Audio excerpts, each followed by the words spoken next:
world's top destination for games, friends, and getting better. Today we are joined by Kyle Hilliard. Hello, the other Kyle. I like to go by. Hello back at you. Sarah Podzorski. Hello. Hello back at you. And Leo Vader. Yes, we're here. We're alive. Yeah. It's a beautiful day. It is. Yeah. I always have a hard time telling when you're being facetious or not, but I think it is a beautiful day today. Yeah, it is. I mean, it doesn't change the fact that it is, no matter what the tone of my mouth is. Don't we have like a severe winter weather warning? Yeah, we do. This evening. It's been really cool in Silent Hill foggy out, actually, matter of fact, but I do like that.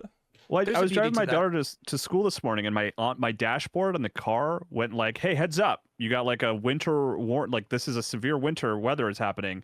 And my only option was like a grayed out accept or ignore. So I had to like in my car be like, "I would like to ignore this alert, please." That was my only option.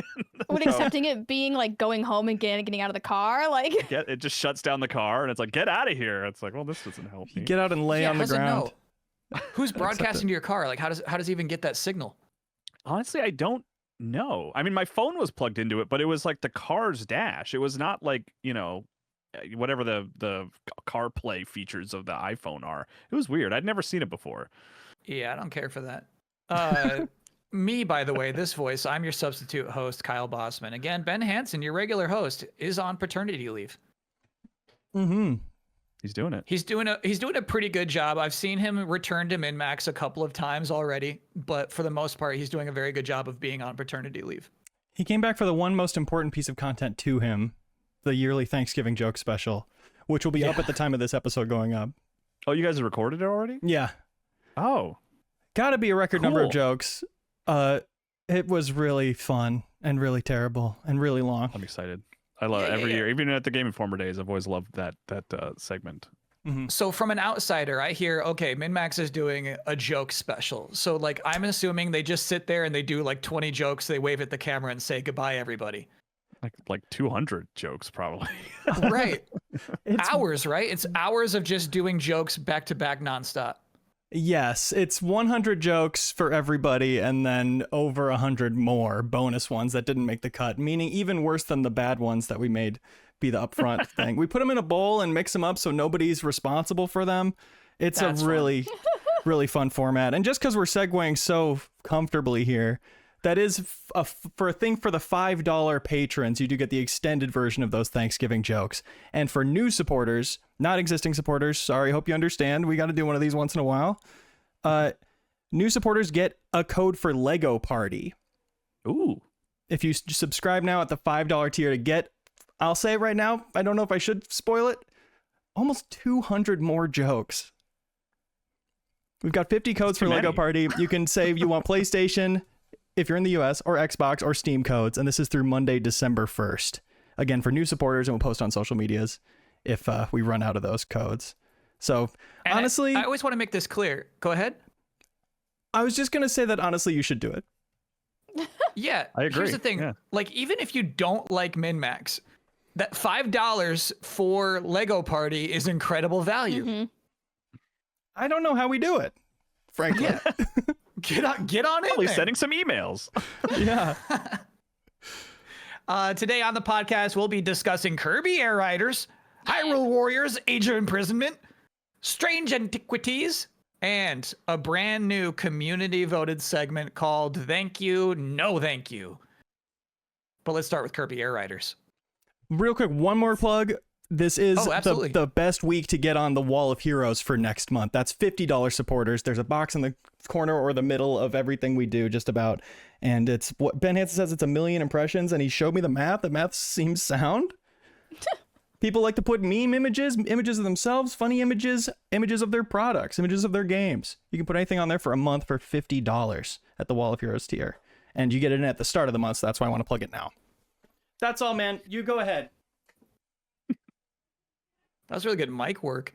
Kirby Air Riders is the brand new Switch 2 exclusive game from Nintendo, the publisher.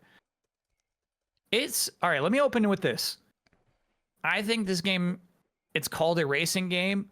I think it should be called a combat racing game. Mm-hmm. I feel like almost maybe more than 50% of the time I'm playing this game, I'm not even racing. I'm just trying to hit little dudes with my powers. I think it's a combat racing game. Panel, is that a fair descriptor of this?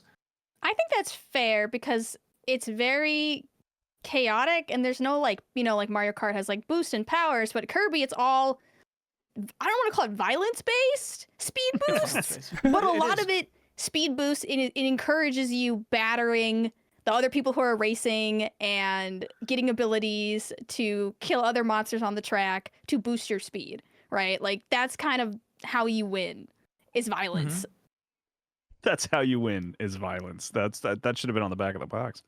I was shocked. I didn't play the original. I haven't played a lot of this, but I was shocked at how chaotic and fast it is. I watched like at least the first Nintendo Direct, so I know a shocking amount about this game, which was like it was like an hour long Nintendo Direct. But like it still sort of surprised me that I was like, oh my gosh, there's so much happening here. Is that how the original was? Was it that intense? I played the original. Yeah. So I do have like those nostalgia glasses. I loved the original. So this has been like a blessing to me. But in the original, you know, all you really had was the computer players, and they were not nearly as aggressive, you know, unless you were playing with other people like couch co-op. But the human aspect of this game has made it 10 times more chaotic than I feel like the original game was. Like, I'm happy to just get third place in a race. And it feels like, it doesn't feel like you space out as much like you do in like Mario Kart or other traditional racing. You are grouped together on top of each other, just trying to stay alive. You've been playing this online? Yeah. Yeah, I've been playing mostly online. I don't really like, I've been finding the online a little more exciting than just like the normal races and city trial stuff. I'm a big city trial fan. City trial was like my favorite game mode ever of all time as a kid. So being able to play it online lately has been fun. But I will say it is absolutely chaotic. The violence is insane. I have never felt like hunted in a Kirby game. Like I feel like this is like the most dangerous game, Kirby edition. Like, Yeah. I can't explain like the fear, like when somebody is chasing me, trying to destroy my car. I'm going as fast as I can. We can only go so fast. And I'm just like, please, please, please leave me alone, leave me alone, leave me alone. Your It's only input crazy. is a break, kind of, you know, basically. Yeah, should we explain there is like a city- single player campaign, right? Like, isn't there yeah. like, is there? Road trip. That's new. Yeah. Okay. The, what is it called? road trip? Road trip.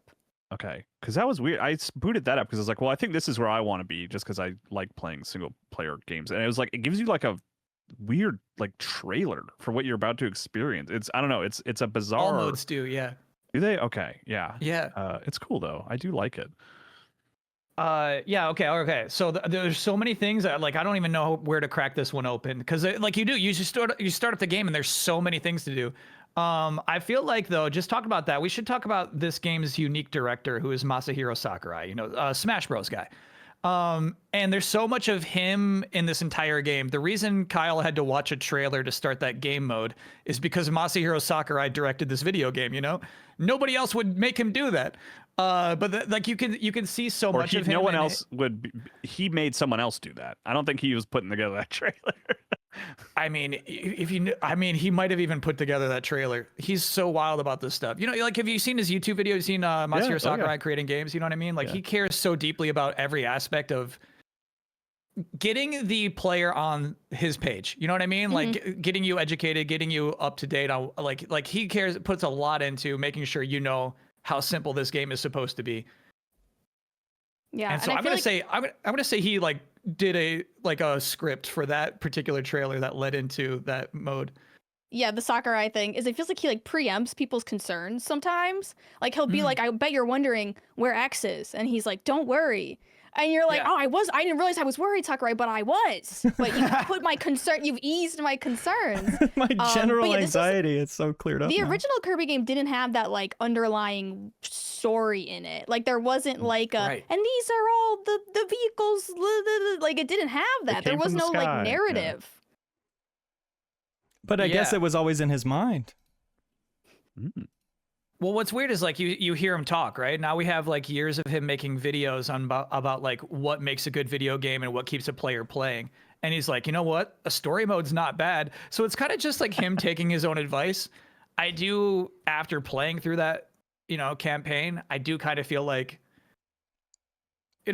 there's nothing like really to sing about it. You know what I mean? It's got like, here's the thing. This guy understands like escalation and action in a really fun way. I feel like maybe the game's got too action, where we talk about our like initial thoughts. The first thing you think about when you think about this game is like a screen full of particle effects, but I feel like, the campaign at least has like a nice, like rising arc to it, but ultimately it is just Kirby nonsense that doesn't really matter, Well, it's like it's mostly like an avenue for unlocking things, right? Because it seems like it really wants you to admire things you're unlocking. Like everything gets like a fanfare, and even if you unlock like 2 or 3 things over the course of a race, every single item gets like its own fanfare and introduction screen.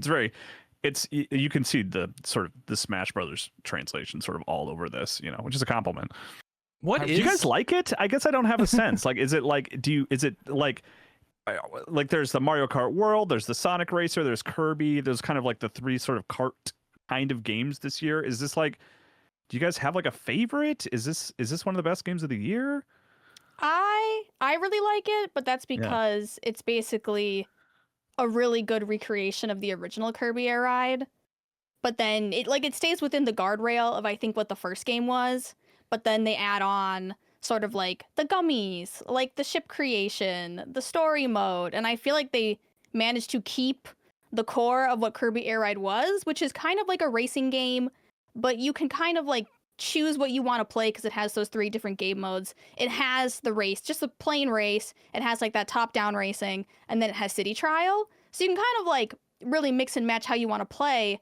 And then it also has a lot of freedom of choice. Like a lot of the things will just have free mode. Like if you just want to drive around, you can just drive around. You can do free mode, you can do time trial, you can, play with NPCs, you can play with other people. And I feel like there's just a lot to choose from with that game. Like you can spend time in that game experiencing different aspects of the game, where I feel like with a Mario Kart, you maybe have like the Grand Prix, but you kind of are only experiencing it in kind of like that one way, which I think is why Kirby Air Rider stands out to me, is that it's very different from other kart racers. And I feel like it's more of like several games in a game that you can appreciate and enjoy. Yeah, like he took that, which is again a very Smash Brothers thing. He took that core basic gameplay and then sort of modified it for a bunch of different modes that all do genuinely feel unique, even though you're still kind of doing the same basic racing. It's weird to call it a kart racer. It's almost like too much to call it a kart racer because it does feel so different. But like it is ultimately like that's what a kart racer is. What would you call it? Like a violence racer? Combat racer. Yeah, I think we should call it a violence racer. That's what a kart racer is, basically, So yeah, to answer your question, Kyle, like the thing is, like, I hate this game. I think the game's really bad. I think it's bad. I think it's a bad video game, but I love Sakurai. And so like to me, it's like buying an album from your favorite band, and the album's like kind of bad, but you'll listen to it once. And they're going for something. So this isn't a bit. You do not like Kirby Air Riders. Right. But I love its trappings, I guess. I still don't know what if I mean? This is a bit. Kirby Air Riders is a game, I guess we never even said this. It's a game with one button, right? Like you auto like accelerate, right? Your thing's always going to be going unless you hold back and press the one button. And then the one button also shoots, and the one button also charges your power slides and all that.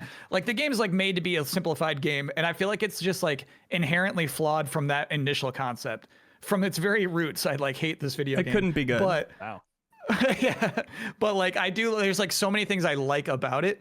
A weird thing, here's one thing that I think is like, I think just like, how like Smash Bros actually like made some characters work. It made them into icons. You know what I mean? It made Roy, it made Fire Emblem. It kind of elevates some characters. I think the way that the roster of this game works is elevating Kirby's characters beyond, like the 3 that you would recognize.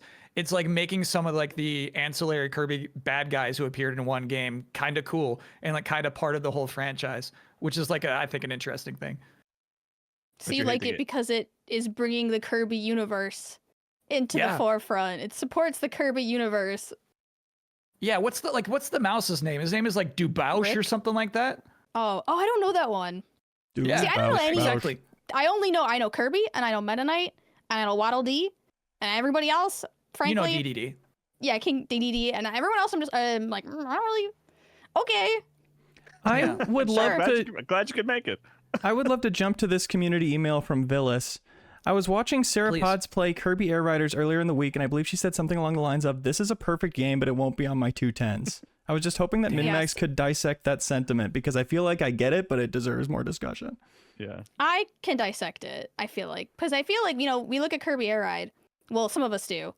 And you can kind of see how all the pieces work together. And you can tell that, like, the craftsmanship is there. And that they worked on it. And it's like when you go into an art museum and you're like, that piece of art is incredible. Like, that Van Gogh, incredible, amazing. But it's like, I'm not going to put it on my wall. It doesn't fit the style of my room. So I feel like I can look at most games like and be like, wow, an amazing game, incredible. I can see all the work the team put into it.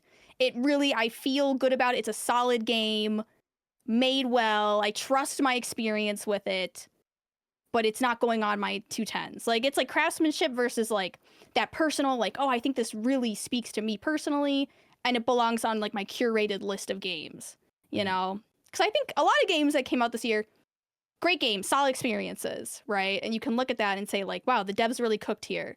Like, this is really good.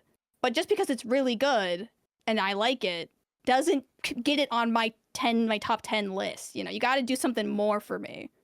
Here's the thing, though. You said the word perfect. Yeah. Yeah, what are you When what confused they about, set Kyle? out to do, Kyle, which was to recreate the original Kirby Air Ride game, perfectly done.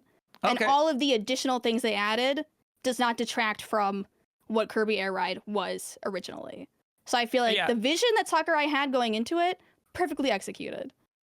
Okay. All right. I'm 'Cause almost I think there this is with how you. I feel about I think this is exactly how I feel about the Avatar movies. Sure. Because I always joke with my wife that I love the Avatar movies except for the characters in the plot. Where I'm like they're just so well done and there's such skill there that I don't quite know why I'm not more wholly engaged and excited. But I'll still be there day one, Like Mhm. I will be there with freaking 3D glasses on, absolutely, and it'll just kind of wash over me. Be like, You're oh, in that was... day one for Avatar 3? Yeah. Oh hell yeah, IMAX. Oh, Yeah, wow. Okay. absolutely. I went to the re-release of the second one recently because I missed it during COVID. High frame rate, 3D glasses, IMAX. Yeah, absolutely. So you're a straight up Avatar fan. I think so. I think I am. Yeah. But I couldn't even tell you the characters' names. Yeah, that's cool. Yeah. Okay, I feel like that's a fair comparison then. We don't know that mouse's name. We don't know his name. Waddle Dee or something? Oh, we're sorry. Or something. What if the introduction screen was like, ellipses, mouse guy? Question mark. That's the thing. Put a hat Sakurai on would it. never. He's so straight laced about this stuff. He would never. Yeah, I feel like that's Kirby Air Riders. I feel like, you know what I mean. We've said what the game needs to be described as. There's so much to it. I was like, should we even explain what the whole city mode is? Now we got it. Anybody who was curious, I feel like they had a good idea of what the game. There's like a is 2-hour going to entail. Nintendo Direct for this thing. Like you can go True. learn more about it if you don't want Yeah, to go. and I buy feel like it. if you liked the original Kirby Air Ride, you'll like this. But Mhm. if you're going in expecting Mario Kart or the Sonic Racing, I suggest you do some more research about it.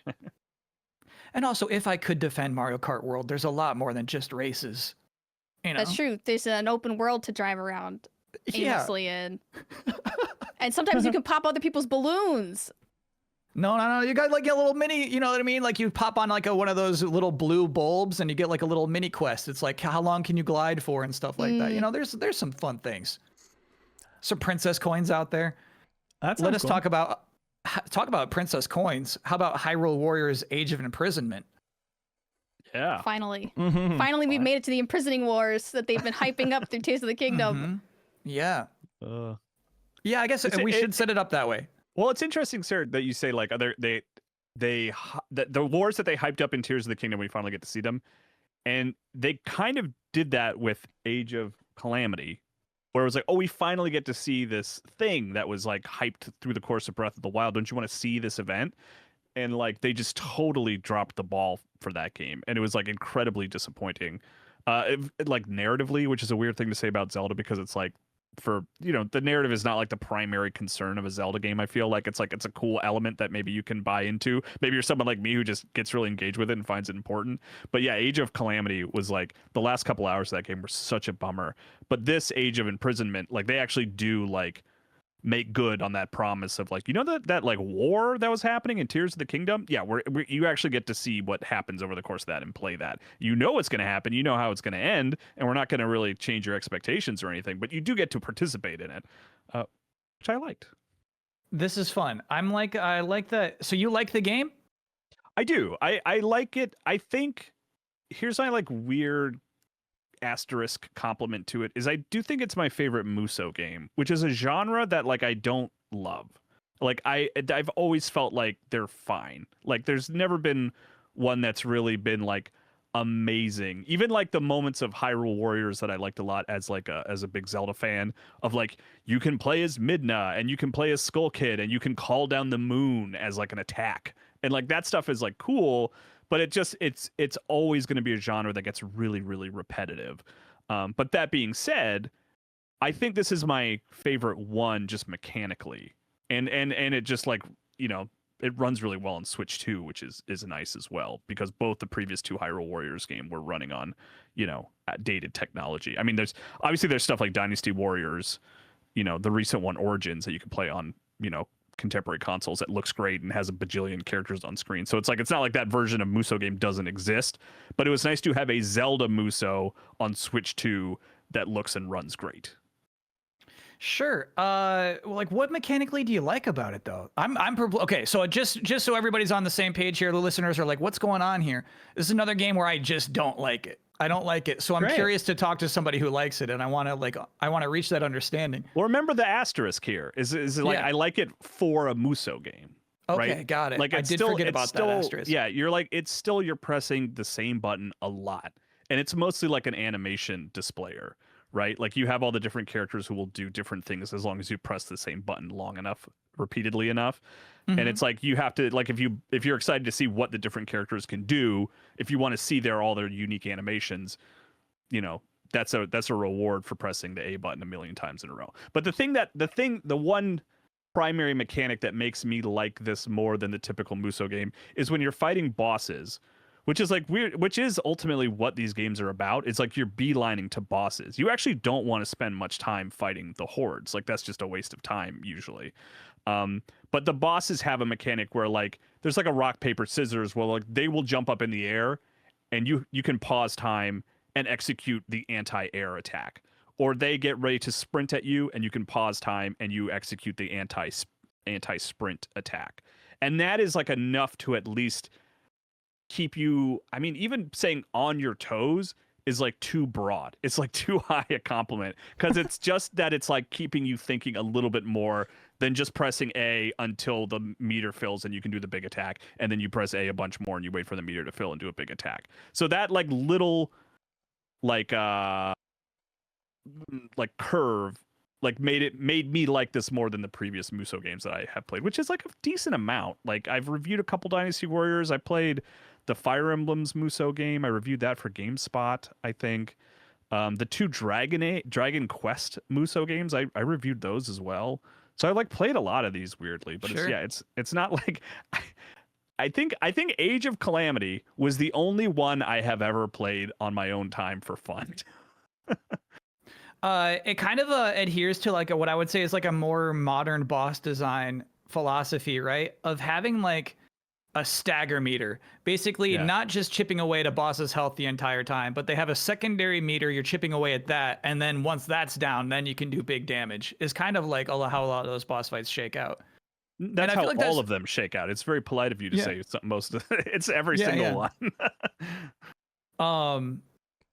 There are like there was at least to where I was a handful of like flying segments to mix things up, Yeah, it turns into Star Fox for like 10 minutes here and there. Yeah, very weird, very weird. That's like all Nintendo knows to do with Star Fox is like they inject Star Fox mechanics into other games for little side missions. They don't know what to do with the primary franchise at this point. Remember how cool that was in Bayonetta 2 though? And Kirby Triple Deluxe? There's got to be a Star Fox Adventures follow-up in the works.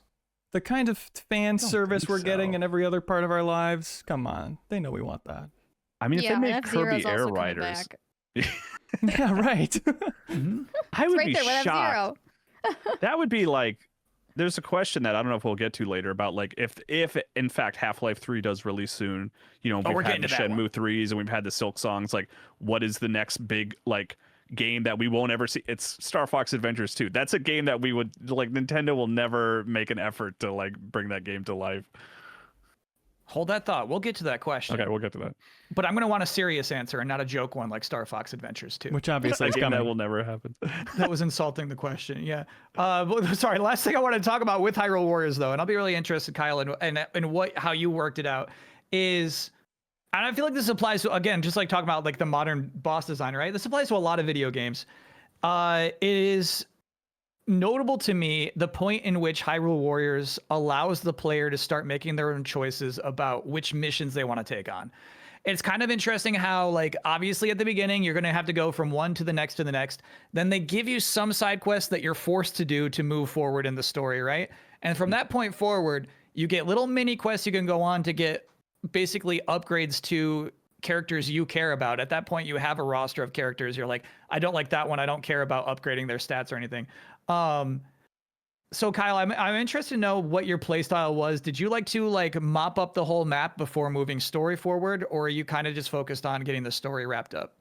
Story wrapped up. I would basically play the side quests until I met the bottom threshold of the level cap. You know, your Sure. suggested level 45 for this mainline story. Okay, I'll do side missions until I hit 45. Because like I said, Zelda, like I the primary thing about Zelda is like discovery and puzzle solving, right? Like those are the pillars of that game, and the storytelling is there. It is like Nintendo's most story-rich franchise, right? There's like actual stakes. Besides and Air Riders characters. now. Yeah. Good point, right? But like, I don't think a lot of people care that much about the Zelda story, and I think that's like fair. I think that makes sense. But it is Yeah. something, for better or worse, that I care about, and I like the story of Zelda, even though it's not like particularly innovative or creative, but like I'm passionate about it. I like to know where the story is going. And so like I wanted to see who I was going to meet and what was happening next. And like I was really grateful that, you know, by the end of the game there was a clear reverence for the story of Tears of the Kingdom. Like regardless of how you feel about it, if you think, oh, it's a great story or a bad story, I wouldn't even say it's like a great story or anything. I just like it, and I want it to be taken seriously. And this game does. Imprisonment does sort of respect the canon that is established for Tears of the Kingdom, where Imprisonment did not for Breath of the Wild, in a way that was incredibly annoying and frustrating for me. Like basically, Oh, yeah, Age there of was, like, some- Imprisonment is Go not ahead. canon, is what it comes down Right. to by the end of the game. And it's like, what are we even doing here? Because like, it should have been this dour, sad, like night is darkest before the dawn game that you get to play that you get to resolve in this, you know, the masterpiece that is Breath of the Wild, depending on how you feel about it. Maybe that's just too strong a word for some people, maybe even specifically Sarah on this call. But like, Wait, what? I don't know. I'm only going off the social media pew pew bang. Oh, Right? yeah. I saw people, you were complaining about Breath of the Wild or something. But like, yeah, I kind of lost my train of thought. But yeah, like the Breath of the Wild was like, or Age of Calamity. God, these are so easy to remember. By the end, I was like, what are we even doing here? Like, what was the point of this? And here it was like, even though it goes exactly where I expected it to go, and there were no surprises, I was like, thank you for respecting what was established a couple years ago. I appreciate it. Some of the cutscenes play out exactly the same from Tears of the Kingdom, right? They might even be just the cutscenes from Tears of the Kingdom. I'm I've not kinda already sure. more. It's played kinda multiple crazy. times in that game. Yeah. That's great. Yeah. I just feel kind Um, of bummed that like you get the entire story of Tears of the Kingdom and it feels like they're advertising this game within Tears of the Kingdom because they're teasing you with the Imprisonment War like the Yeah. entire time. Everyone you talk to is like, have you heard of it? Have you heard of it? And now I feel like they purposely took what to me seems like the more interesting plot, took it out, and then made a second game that I don't want to play. And now I'm Yeah. like, am I just getting like half a story That's what I- happens like, to Persona no. players. now? I don't I really don't think there's anything in this game that it's like, other than like new characters who were alive and around at that time, who don't have any bearing on the plot of Tears of the Kingdom. It's just like, you want to see some more cool Goron designs or some more like Gerudo women that you can fight as, like that's cool.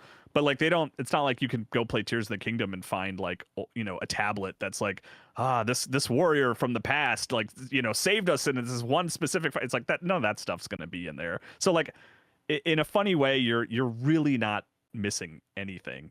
The one, well, I don't want to get into spoilers. There's like two characters that are kind of like maybe a little relevant, but like it's fine. It doesn't matter. Massive spoiler, dude. Come on. I like the handmaiden. Was the handmaiden in Tears of the Kingdom? I was like, I can't remember if I've seen this character before. So, yeah, she's what like, a weird they were like, addition. you know what? We're just gonna have a completely different art style for this one character. Don't think about it too much. It's very strange. I like that aspect of it. Yeah. Yeah. You know what? Okay. Last thing I got to say about this, because it is canon, right? Yeah. I feel like it trivializes these wars in that, like, I'm watching like a little baby Korok kill 300 monsters. You know what I mean? I feel like, and this maybe this is a broad discussion about like what you have to do when you're the suspension of disbelief, right? Maybe I'm supposed to believe that this was a broader battle, that it isn't just the Korok doing 300 moblins alone. You know what I mean? The power, it messes with the power scaling is what I'm saying. Absolutely. And so it's like, am I meant to, like, is this an interpretation of these battles? Like, is this actually how it played out? Or is Princess Zelda like an actual goddess who could have handled Tears of the Kingdom by herself if it was her instead of Link who got traveled back in time? Yeah, I don't know, man. That's a good question. Yeah, maybe it's a unreliable narrator telling the story of these wars, huh? Okay, sure. I do think the handmaiden might be the narrator even. Great. Could be the same voice. I'm not going to comment on that. Are you kidding me? There's people who might be playing this game. Does that make like a maybe a okay, all right, my bad. Okay. May we speak of the strange antiquities? Yes, we may. Perfect. Made by the same team that made Strange Horticulture. I didn't play that game. Always regretted not playing it because it gets like rave reviews in terms of puzzle games. I think Strange Antiquities is a similar game in that vein, in that you are running a shop, but you are not the boss of said shop. You are an apprentice, so you know very little about what's going on in the shop. And the game starts with your boss being like, I gotta go. And I'm like, wait, don't leave me. And then people will come into your shop and they'll be like, I'm looking for like an orb of Karen. And you're like, and you have all these antiquities on your shelf and you're like, let me just, and you open up a book, right? Imagine like you're going to a shop and you ask for something and the first thing they do is open up like a dictionary. And they're like, let me look that up in the book. And then the book will describe to you what the item is. And you have to find it on your shelf based on a series of factors, right? And it doesn't tell you exactly what it looks like. It'll sometimes just be like, it's stone and it's got a gem in it and it's earth-based. So you'll have to use sort of a series of clues that you're gaining to basically, process of elimination, figure out which of the antiques on your shelf this person is looking for. And as you go deeper and deeper into the game, they'll kind of change the puzzles. Well, instead of telling you, I want name, they'll be like, I am suffering from something. Like, I have melancholy. Like, what item? You need to give me an item for that. And you're like, okay, well, I have all these items and I can open my little book and I can see which one fixes melancholy. And then I will grab you that item off your shelf. And you can go through and via this book where you're collecting pages and unlocking new artifacts, you can go through and like label them. So you can on your own time, sometimes I'll just label my artifacts. But it works on sort of like a daily basis where you have a certain amount of customers come into your shop, you help them with their problems, you can do some interesting, they handle exploration a little interesting. They give you a series of maps because you can't physically leave the shop. You're kind of stuck there, but you have a series of maps. I was about to ask, are you like a third person character like walking around, or is it a lot of like menu stuff? It's a lot of like menu stuff, but it feels really well contained within the shop itself. Like they'll be like, okay, like I heard there's an artifact on the old farm, and you can open up your map and you can go through and you'll see like farm, and then you click on the farm on the map and it'll play out a little narrative story. It'll be like you walk up to the old farm and you hear like the howl of the wind, and then it'll be like you got a new artifact. So there's like, I think it's really cool the amount of puzzles they have in this game. There is an underlying narrative to it where you kind of, people will come in and they'll ask for 2 objects and you can choose which one to give them, like the evil one or like the lesser evil one. You're like, okay, how much do I want to risk the lives of other people? And it's sort of as you're building your knowledge avoided and the question. understanding the environment, you can sort of better help people. And I think it's kind of like an open book test, right? You have all the information at your fingertips. It's just a matter of like employing it correctly. And all the What's note crazy is- stuff is like within the game, right? You're just marking stuff on your book. I feel like I like that.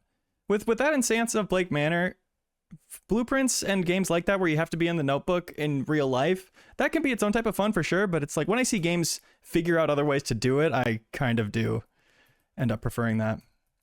When you first were describing it, it reminded me of like earth science. We used to have to do this. You know what I mean? It's like we got a stone. You got to identify like what mineral it is. It's like that's actually crazy. It's actually exactly like that too, because it's like you can interact with the objects and it'll tell you like it's stone, it's warm, it makes you feel X. It has, so you have to literally like identify what's going on with these objects. Yeah, so I kind of liked the central fantasy of this game, right? That you are becoming an expert of all this creepy magic stuff. I got a weird question. When you're playing it, do you envision yourself as like a creep? You know what I mean? Do you imagine yourself as like a creepy magic store person, or do you think of yourself as Sarah? I feel like, I kind of feel like I'm in the role of like apprentice, you know, because people come in, like imagine you come in and you're like, I really need your help, I need this object, and then you watch the shopkeeper open a book and start studying. Yeah, you're not. I would lose faith in me immediately. I get it. I'd be like, what do you mean you have to double check what the rune for fire is? And I'm just like, hold on 1 second, hold on, I just need to open up 5 more books, and I don't want to kill you. Is your supervisor around? Yeah. One thing, so I was watching the trailer for this, right? And obviously they emphasize the cat a lot, which I think is brilliant because I think it kind of gives the store some life, you know? The game some life.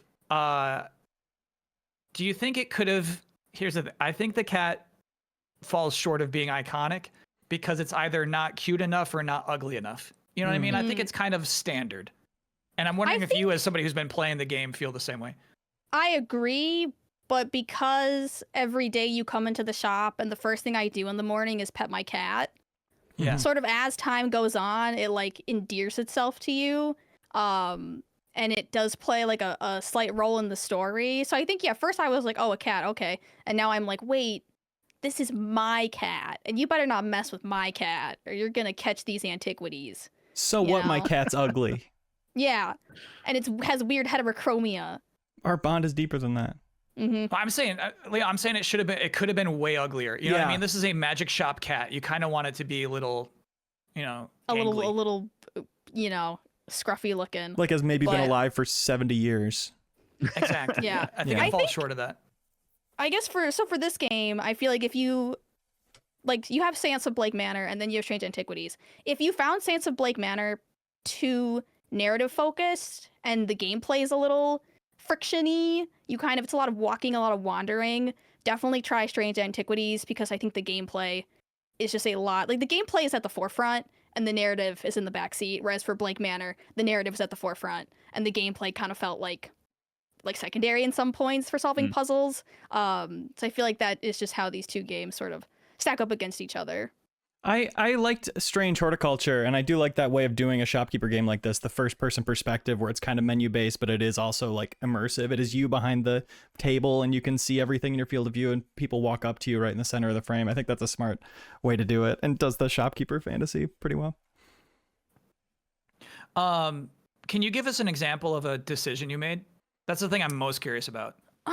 Yeah, there was this guy and he came into my shop and he's like, I want to read. There's this ancient text that I'm trying to read. You can either give me a translator, but I'm worried that if I translate it, my mind will explode. Or you can give me another object and we can just brute force it. And I was like, no, I'm going to give you the translator because I worry that brute forcing it could be even worse Sure. I don't know what happens if you brute force it, but he came back into my shop the next day and he was cursed.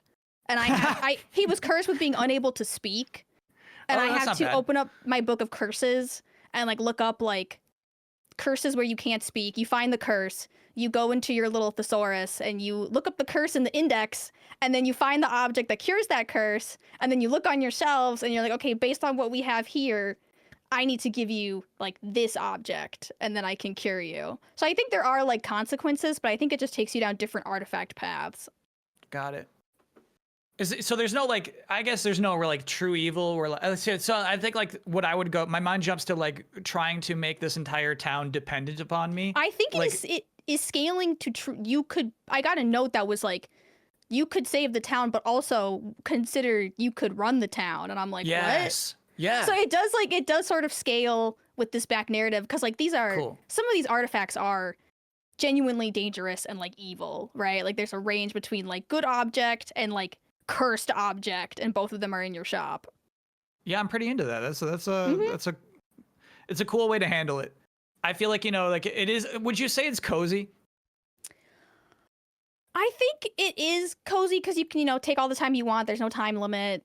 If you make a mistake, you can make a few mistakes in the game. Like if you make too many mistakes, you do get punished and you have to play like a weird death roulette game, but I only ever had to do it once. And the game is very, I feel like, forgiving in that aspect. I think it could be a little mentally exhausting after a while. But I think it is sort of a chill game that you can pick up and put down. And we've learned this Yeah. year with Grimshire and Discounty that it being dark and having dark choices doesn't make it not able to be cozy as well. Sorry, what is Grimshire? Oh, Kyle, don't even get me started on Grimshire. I've never heard the word Grimshire before. I Best don't know game what of that the is. year. Okay, elevator pitch, Grimshire. It's a farm sim, Okay. but instead of putting your, all your produce and stuff in a box to sell, you have to fill the root cellar. And if you don't fill the root cellar, the villagers literally die.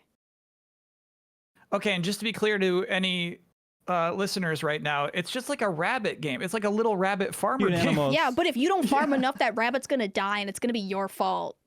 That's crazy. All right, Grimshire. And you're like, and it's really, really dark, and things just keep getting worse. There's a zombie apocalypse, and then you have to pay taxes, and then the tax man leaves, and the pirates are here, and they demand more than the tax man demanded. So you have to keep scaling, or else you're gonna lose people. Dang. I liked your ordered list of zombie apocalypse, and then the tax bigger man. was taxes. Well, the tax man is taking stuff out of my root cellar. The zombies haven't threatened me yet. Yeah, you can kill a zombie. They're doing You their can't thing. not pay taxes. So hold on. We talked earlier about how Kirby is a perfect game, not going to be in your 210s. Mhm. Is Grimshire something that might be? Grimshire is in my 210s. Wow. Yeah, You because kind of got that impression the way you lit up when you're talking about Grimshire. Mhm. Yeah. it's one of those games that it just comes out and it surprises me, and it Mm-hmm. resonated well with me. So it's like this is in my home. This will go on my wall. Kirby Air Ride won't, but Grimshire will. Mm-hmm. Heck yeah. We are next up going to introduce a brand new segment that was voted on by the MinnMax community called Thank You, No Thank You. But before we even go into why is the community voting on a podcast segment? It's because MinnMax does this cool thing called New Show Plus, where every single week there's a Bloody new chomp. show that is voted on. I guess it's usually like 5 options, right? 4. And one is 4 the options. previous one from last week. Do we continue last week's show? Mm-hmm. Yeah, the idea is like it's a pilot. You're getting a new pilot every week, though. Yeah, I guess if last week's pilot wins, the record is still Horse Girl Sarah, right? Good question. I thought technically it was like House Hunter Rise, but That's because because that it's been keeps getting brought revived back. so many times. Yeah, for sure. Got it. That's messed up. Yeah, First I feel council. like it's got to be like a continuous streak to hold the record. Mm-hmm. That went on a long time. Yeah. But anyway, obviously, most of the time, everybody's just ready for a new show the next week. So MinnMax is out here coming up with like 3 new show ideas every single week. It's such a crazy production, right? Anyway, because we got a little truncated Thanksgiving schedule this week, New Show Plus is now kind of getting absorbed into the MinnMax show. So just kind of like imagine this as being like a little New Show Plus within this podcast. That's right. And, Was and that Go ahead. Great pitch, and check that out. If you're interested in that, if you only listen to the show and aren't really aware of New Show Plus, go check it out. Go see what all the different shows are, because we probably made a series about your favorite thing. We've been doing it a few years now. Yeah, typically I would question that, but I feel like there's a good shot your favorite thing is featured in a New Show Plus. Yeah. Combined with some other random thing that's like a play on words about how it has like hair in the title, so we're wearing wigs or something. That's what we like to do. I would say, yeah, typically the title is the reason that a new show wins the New Show Plus poll. Yeah. A good title, something good to work on. And hey, the title of this segment is Thank You? No Thank You. Of course, we got Thanksgiving coming up this week. Here's how this segment's going to work. I have 6 items from the year 2025. Each of our panelists here has one thank you to give. That means, if you're doing the math, there will be 3 gifts that receive a thank you and 3 gifts that receive no thank you. Wow. Does So everyone it's kind of understand the blind. rules? We don't know what the next ones are going to be. So Can we, we are each we have supposed to yes. double up? Or like, is it one per person? You get 1 per person. Okay. one thank you and also 1 no thank you. Or No, I no, guess no. if It's the absence One of the thank you and the rest are no thank the you. absence Yeah, of the, thank you. Okay, the got no it, got it. thank you is implied. Yeah. Mm-hmm. Got it. So you have to give a thank you to the one thing you really appreciate here. Okay. Okay. All right, are we ready? Yes. Let's give some gratitude. This year, Xbox released their first ever officially partnered Xbox handheld, titled the ROG Xbox Ally and the ROG Xbox Ally X. No, thank you. No, thank you. What? Also, I love What? our commitment to calling it ROG. What do other people call it? I thought Is it ROG's supposed just to be what ROG, like Republic of Game? Like, it is. The Republic of Gamers. I that call is it correct. ROG though. Yeah. We should ROG is call it cool. ROG seems more disrespectful, and to me, I'm not up for calling it ROG. I'm almost thankful Yeah. because in the Thanksgiving jokes, for some reason, there were double-digit ROG ally jokes. It just kept going on. Yeah, That do you want was us to adorable. explain our no thank you? Or like Yeah, explain that. How would you Like, not be justify thankful for this? that. Yeah. it's a completely overpriced like thing that doesn't even do what I want it to. And I have a Steam Deck that works better and costs less money. You are speaking gibberish right now. I'm sorry, it's just how I feel. Okay, so here's the big Yeah, difference. I felt like Okay. the pitch for that thing was like a portable Xbox, right? In the sense of like, yeah, you know, you can sign into your it's a portable Xbox console, and you sign into your Xbox Live account, and all the games that are on your Xbox Live account are available. And then like right when it came out, and maybe it was just me not paying attention, but right when it came out, it became clear to me that that's like, no, that's not. Why would you assume that's what this Xbox handheld would do?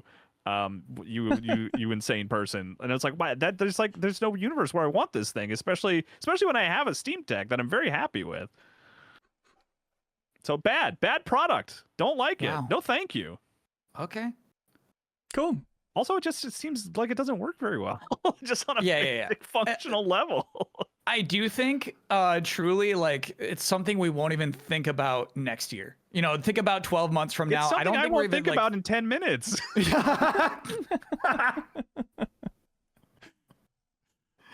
All I right, haven't next thought about item it then. since launch day. To cap off its total rebirth, Game Informer magazine recently announced that the publication will return to newsstands across the US as well as in select locations internationally.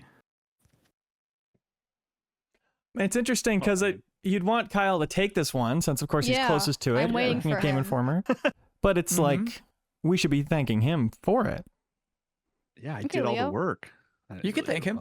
Yeah, thank him then. How about this, Leo? You can thank me directly, but I will still say thank you officially for this thing, which I'm very genuinely excited about, though I do have a bit of a bias, I recognize.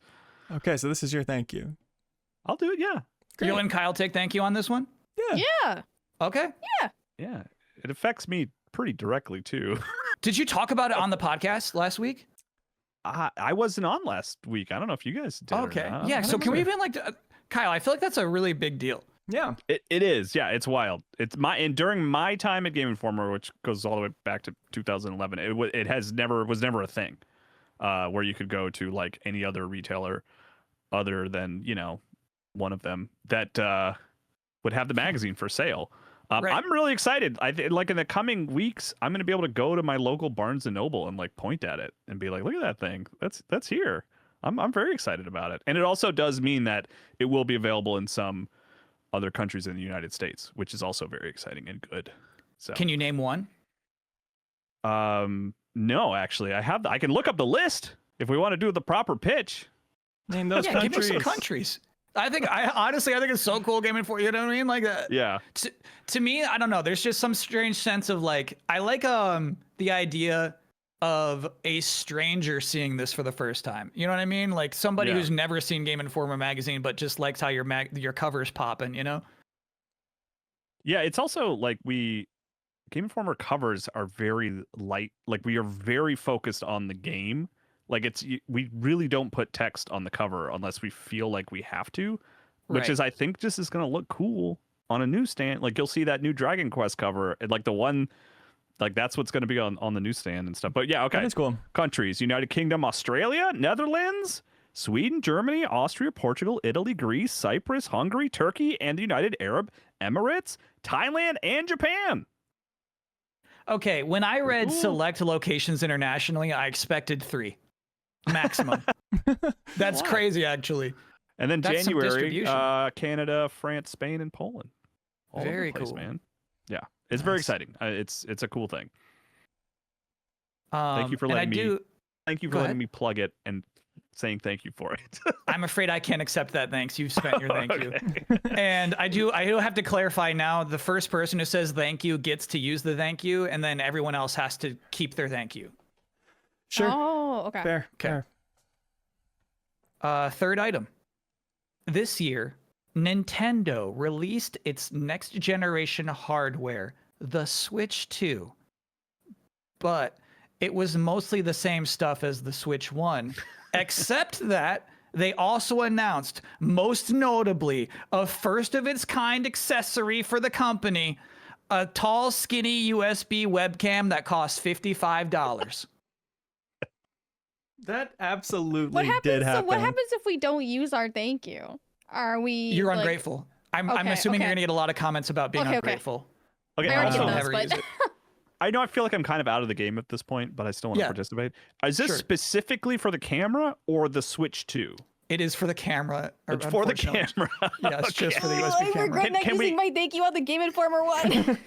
Can we loop in the Piranha Plant camera that's also lower resolution? Is that one? Yeah, okay? we could loop it in. Let's We can loop loop. that Okay, does that sweet? Okay. Hell, you Because don't I'm even not have hearing a any thank thank you. in. Sorry?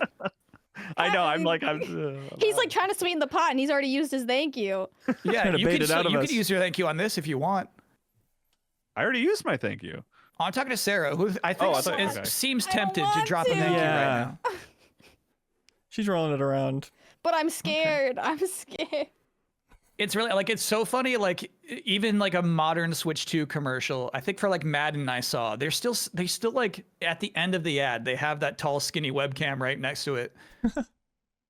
It's crazy that like when they showed the Animal Crossing update too, one of the promotions was that you could see somebody's face above their Animal Crossing character, and it's like, Mhm. wow, exactly what I needed in Animal Crossing, a face above a face, so I know who Yeah. I'm talking to. You're already an avatar of like an ideal version of you. Yeah. I think it should just put the webcam over the head. How Wouldn't that many be more? better? How many more do we They should. have? We have only 3 more. Okay. Here we go. Sarah, you get this next You know one. what? This No, one no, no. always gets me. I can't. This, I can't. This has been bothering me for months because I think people are just not doing the math. Because the price of the Xbox Game Pass went up significantly. You remember this? And everybody was complaining about it all over the world. Everyone seems to neglect that Game Pass Ultimate added Fortnite Crew.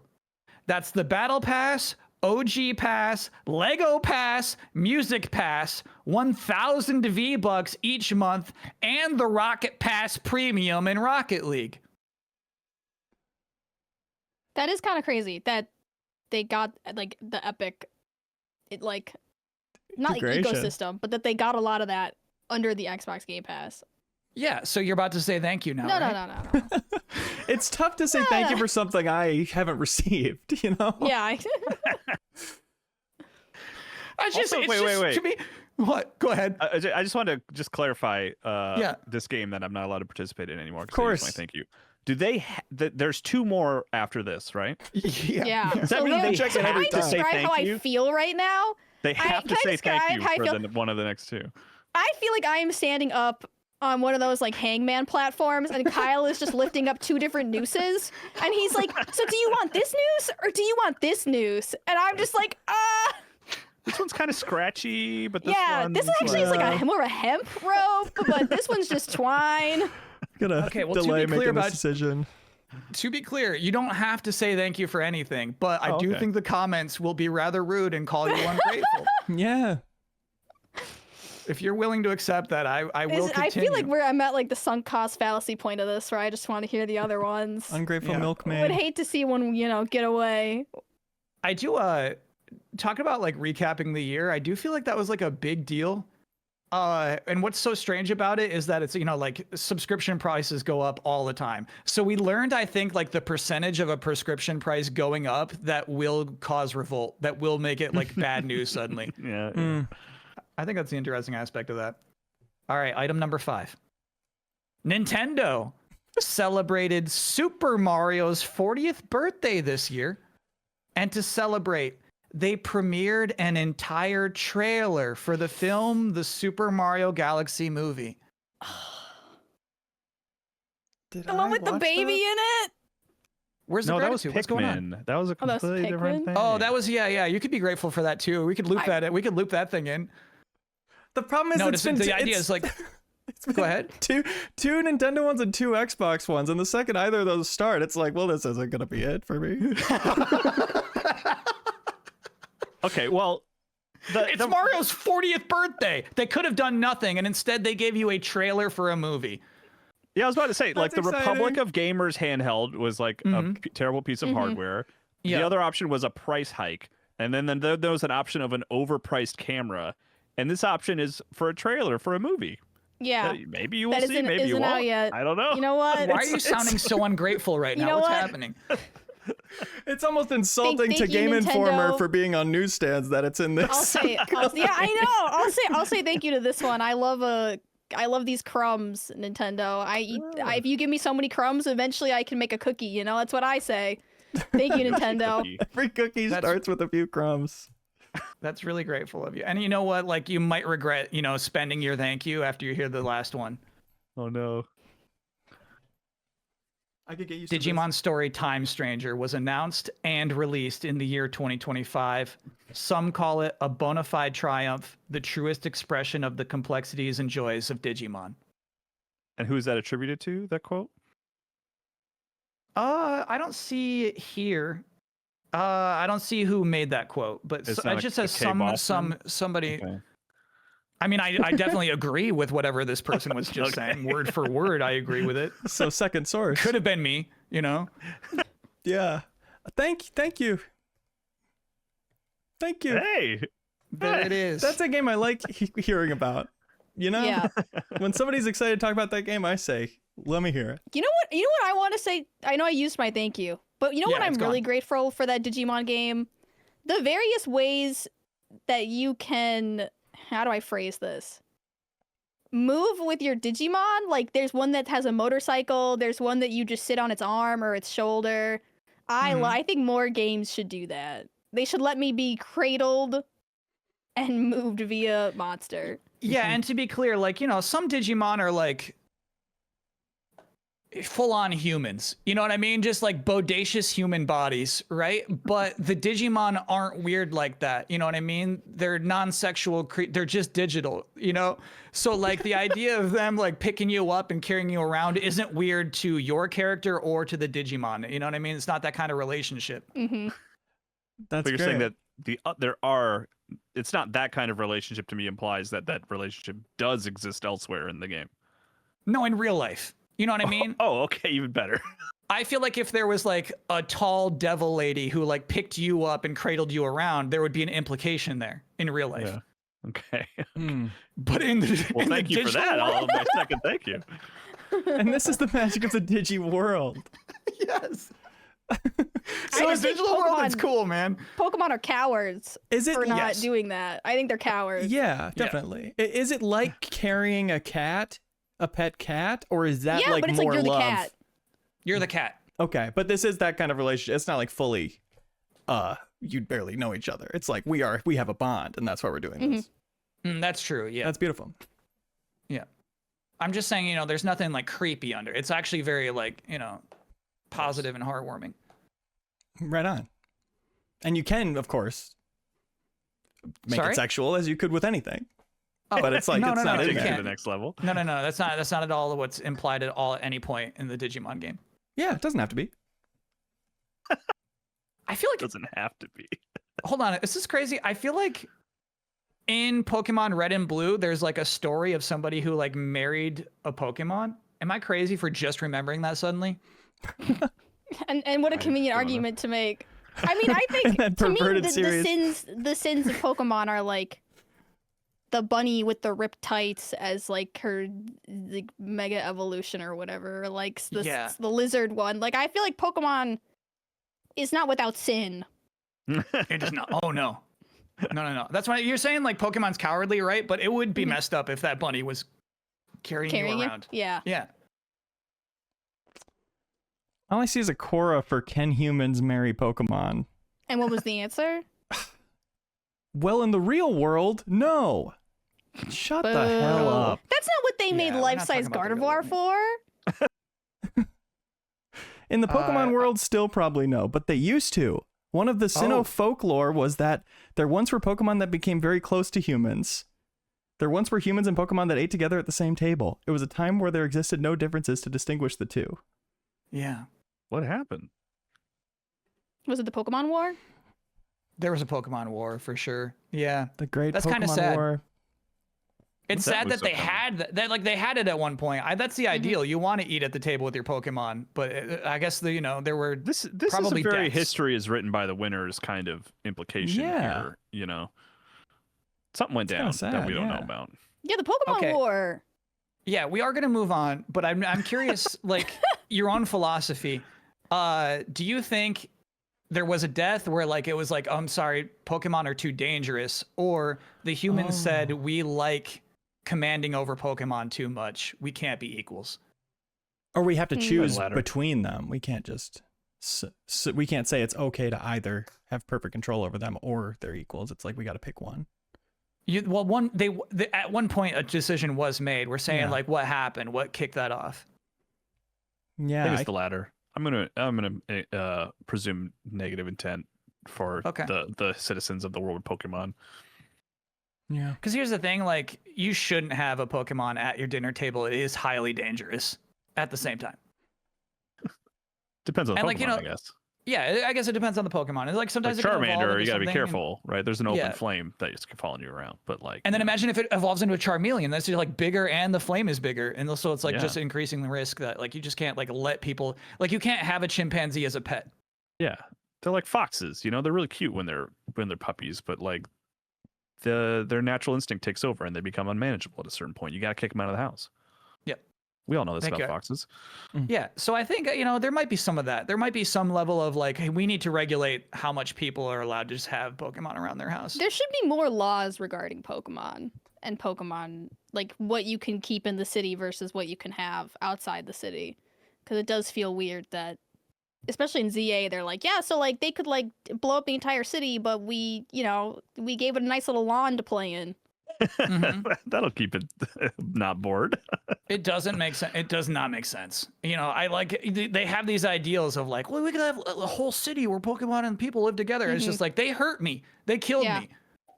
They like Killed they me. shot fire I at think me and that's I what I liked died. about the Digimon game, not to like glaze Mhm. the Digimon game, is it really felt like the Digimon had a sense of like danger and destruction to them. Even in like the demo that I played, I was like, wow, like I'm scared.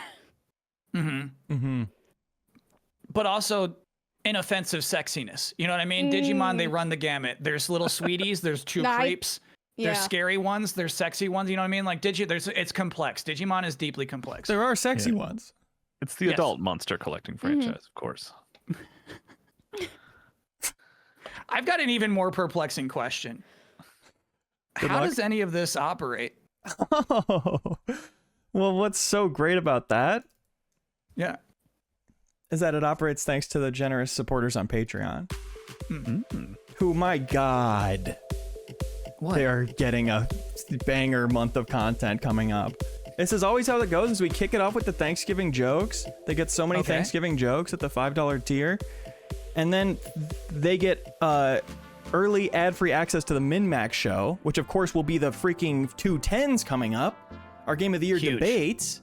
The best episodes of the year coming up this month. Oh my God, I look forward to them the whole year. And that's super early access because we do record them super early. And Backstage Pass patrons, of course, get super early access, the earliest access, as we record them in live stream video form. That's the $10 tier. So supporters on Patreon, like, normally we thank you for your support, and this month we say you're welcome for the content. And thank you for your I support love still. that catchphrase. You don't want to try that one again? This month we say thank you still. Again. Yeah, I like that. Yeah, that's nice. Question of the week winner in our community email section coming up is going to get the Persona 4 4X LP fully remastered vinyl. That's 4 long play records, each with their own art. Beautiful looking. You're looking at an image now of it if you're watching the video version. That's available in their store. If you don't win Question of the Week, you can still get it. It's the premium box set. It includes exclusive customization, sticker sheets, and postcard pack-ins with album art by Drew Wiz and music, of course, by the Atlas Sound team. So, Question of the Week winner. Enjoy. Everybody else, shop at im8bit.com with the code TURDUCKEN for 10% off your order. im8bit. We sponsor MinnMax every week.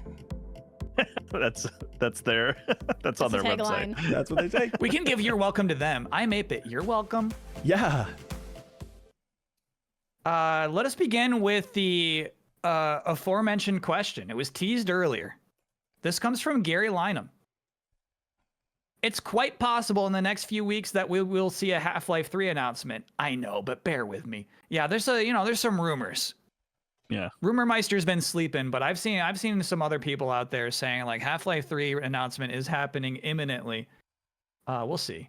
Anyway, between that Silk Song and Metal Gear Solid 3 remaster being knocked off with the Never Ever Mountain, what do you think is going to be replacing them as the gaming community's white whale that genuinely has hype behind a potential announcement? Or do we see so many releases now that we're in a post-hype world? Mm. I miss hype. Obviously, the answer is Star Fox Adventure 2. We've already discussed this. No. No. Oh, okay. Excuse me. All right. Okay. Here's a few. Go ahead. Bully 2, I think, has had that up and down over the years. I think we're that's a maybe fun one. past the point where people would still care about Jack's that in a back? big enough way. Or at least, yeah, of course, Bully 2, Kevin's back, Jack. You understand Rockstar's not going to make it. They take 8 years to make a game. It's going to be one of the big franchises that they have. Yeah. They don't have a B team working on a secondary franchise really over there. If only. Yeah. So, wait, but so you're saying that's like, are you saying that there's no universe, right? Like, I mean, because like the idea of this question is like, what is the game that like could exist? Yeah, no, I think that's like there's only a few contenders. That's one of them, and I don't think it's happening. So Yeah. we could just What are the eliminate all the contenders? contenders. Shenmue 4. Of course. that's so sad. Because Shenmue 3 was one of these things, right? And then Yeah. Shenmue 3 comes out and it just kind of plops out. And then like, oh, dude, Shenmue 4, what if that happens? And- That's so funny. And that's a sad pick. according to my Shenmue fan friend, ends on a cliffhanger. It does. The Yeah. hell Am were I that they friend? thinking? Because I played it and beat it. I think I reviewed it for IGN. I'm It still looks so like mad I have about 2 it. friends. Oh, It's like, you know what I mean? It's congratulations. like the community really came together to like, here's your second chance. Here's your second chance to like finish the story, like execute your dream, right? And it's like, I'm going to stick with my 7-chapter idea. I'm positive I'll get a Shenmue 4. Like it makes me so mad. They blew that opportunity like that. Yeah. Here's what I think though. I think to be a qualifier, right? And I think what made like Half-Life 3 wanted for so long, is is the idea that like it was something that was presumed will be coming out soon. Well, in this case, it would be Half-Life 2 Episode 3, right? But like the idea of a game that everybody presumes is going to come out, Silksong, right? Silksong had trailers. It's like, okay, yeah, Silksong will be out next year, and then just keeps getting knocked back and knocked back. So I feel like to have this sort of legacy of being that game, it has to be something that's almost like taken from you.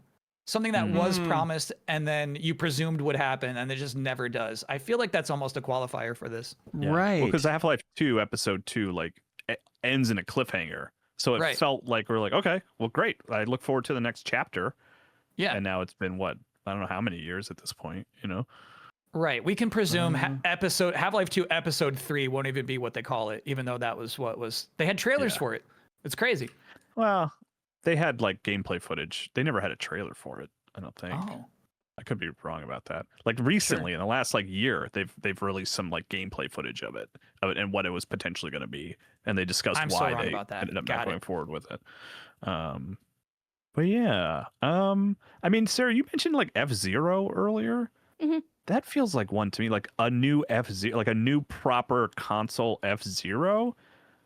Like that feels like one that's like every time, like there's been Miyamoto interviews where he's almost been like, oh, I didn't know people cared about that, you know? And then they put GX on the Switch 2, but I don't know if it like created any fervor. I don't know, like people like, you know, booted up their Switch 2 and were like, oh yes, this makes me want a new F-Zero, but there's still a demand for it. Yeah, F-Zero 99, I feel like pumped up the franchise a little bit. Yeah. So maybe that's like one that's like, Yeah, Metroid Prime to would me, have like been one. Was that mentioned in the question, Metroid Prime? I feel like that's been I don't know. I don't another think so. another huge, long-lasting contender Announced that's in getting like knocked 2017, I think. off. Yeah, And then like, which had been at that point was like 10 years after Metroid Prime 3 had come out, and then it took like another, what now, 8 years for it to actually come out. So it was almost like 20 years. I feel like there's trouble brewing with The Sims 5. I think a lot that's of a good people one. expected The Sims 5 to come out, That's and a then fun they pick. teased that Project Renee, and then all of a sudden they've started to focus more on The Sims 4, and I heard, I don't know where I read it, but that they're going to basically update The Sims 4 to make it look nicer, and they were like, they made this whole statement that they were like, oh no, like, we don't want to release a Sims 5 because you guys are enjoying The Sims 4 so much. And it's like, okay, we know that that's just an excuse because it's too hard and you don't want to do it and you fired all your developers. Like, what do you mean? Like, oh, you're keeping The Sims 4 alive for us? That's crazy. thank you. So I feel the like people The in Sims, line to buy Sims 5. yeah. So I feel like The Sims 5 is slowly That's a good one. floating further and further away from the zone of reality, and it's just going to be Sims 4 Infinity. Kind of a Mario Kart 8 situation. Yeah, Do you think- there's a Sims movie in the works, right? Margot Robbie's like production company. It's like the Barbie producers or something like that. I wonder if that lights a fire under them at all, or not. Probably not. You think BioShock's got a chance at being that like title reveal gets enough hype announcement, or is BioShock something where you'd have to see the game to really be excited about it? Well, but I mean, the nature of the question is like a game like that BioShock White game is Widow. like in active development. Like, Yeah. right? Like we know that I have faith that there will be a BioShock game in the future. Like I don't question that really. Where this question to me felt more like, what is the game that we don't even know that if it's in development and it should be, you know, I don't know, maybe I'm Yeah, it's fair. It's fair. The question got it confusing, right? Because it says being knocked off the never ever mountain, like it would never ever Yeah. happen. But they said Silksong, which obviously, you know, I never doubted Silksong. You know what I mean? It was just a team taking a really long time with a game. Yeah. But I also think for yeah. hype to form, it's like Silksong, you trust that game's going to be good because of the Yes. first one and it being so similar. And it's hard to trust BioShock's going to be good, right? Yeah, and frankly, anything. I feel like so much about this is the general, like, there's just more cynicism now. People are more jaded. They've seen more things I think come and go. in the similar vein of Silksong, we have Haunted Chocolatier coming on the Oh, that's a ankles good one. of That's Stardew a Valley. fun one. Sure. Yeah, and I think the biggest issue right now is Concerned Ape is like taking his time with Haunted Chocolatier. And I feel like the fan base doesn't realize how long it took him to make Stardew Valley, and they're expecting a shorter turnaround time, whereas Stardew Valley took years. Haunted Chocolatier will also take years. People are thinking it's going to come out within the next year or so, and he stated like it's several years out. So I think Haunted Chocolatier is going to get dragged up again and again and again in a similar That's a way fun that pick. Silksong was. And yeah, He also totally. can't stop making Stardew Valley for some reason. Like No. he just can't. Still updating it. Yeah. Someone in chat, Scott A41, is it Bloodborne 2, right? Like that's the one that everyone wants. A But logo From would is, pop. Sure. Yeah. yeah, but From is like always working on other projects. Like they're weirdly uninterested in sequels in this sort of contemporary version of the company, you know? Like it feels like they put everything they wanted to do in Elden Ring, and then even Night Rain was like a completely different idea using those assets. And then their next game, the Switch 2 one, whose name I can't remember off the top of my head, is like, you know, completely Dust new Bloods. again. Thank you. Oh, yeah. Yeah. That's like Like, a I don't- PvP game.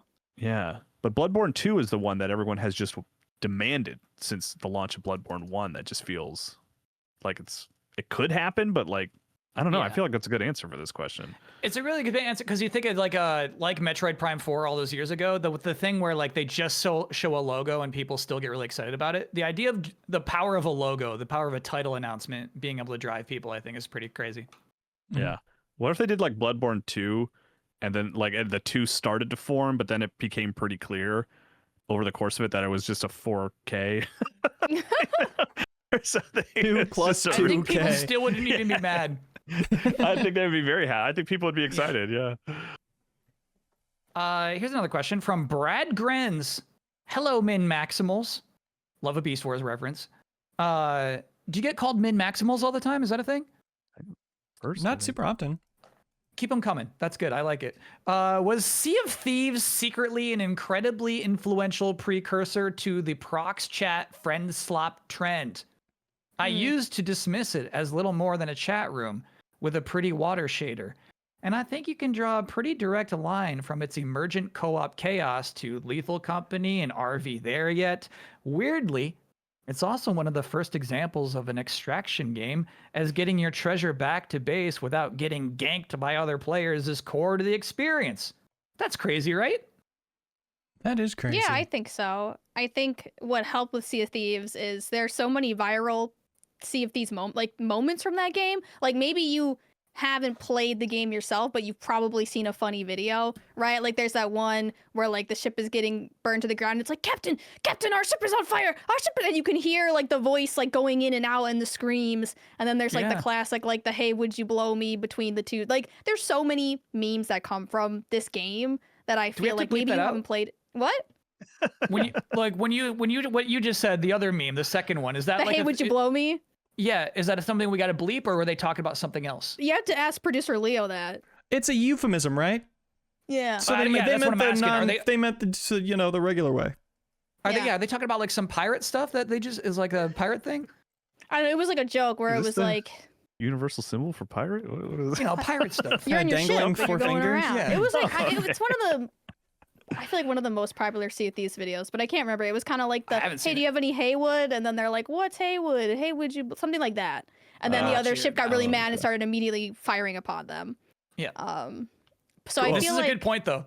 yeah, I do feel like Sea of Thieves, despite not always being the center of the cultural zeitgeist, was still very influential, right? Because I think what makes Yeah. proximity chat so cool is it forces you to be in proximity of other people in order to play together. And I feel Yeah. like some games like Minecraft, if you're just in Discord, like your friend's all the way over in God knows where mining diamonds and you can still chat, but there's something about forcing you to be together that I think makes a game more enjoyable, like in order to communicate or do stuff like that. I feel like it increases the fun of the game to me to have proximity chat. But yeah, that is an interesting line to draw because Sea of Thieves, it was like you'd unlock what, like toys and goofy new instruments and like, but mostly cosmetics and things for your ship was kind of what you were. Yeah, you get like megaphone. Well, yeah, you didn't really unlock anything. It was all you unlock cosmetics exclusively, like all the Yeah, tools right. and stuff. You can't unlock anything in that game, right? I didn't play it a ton, but Yeah, but I mean, yeah, but just to say the thing that Arc Raiders has done that will be a shift for the industry, I feel, is having the proximity chat on top of a game that is yeah, a full game. It is like not meant to be goofy. It just like happens to have this thing that happens to totally transform it. It's I have meant a to be question. goofy. I have Sure, a question yeah. about this, like with the idea of proximity chat and stuff, because like I feel like in the last like year or two, it's become a thing that people sort of talk about and highlight as being like a cool thing for this game. And I like, you guys know, I don't really play like a lot of multiplayer games. It's just not what I like about video games. But like when people were talking about it with like Lethal Company and stuff, I was like, yeah, like proximity chat was in Halo 2. Like what? Like is it different now? Like It's I different, but that's a fair point. Like I didn't when people said proximity chat as like this new innovative thing, I've always been confused because I'm like, yeah, that's like that was there from the first like online game I ever got into, which was Halo 2.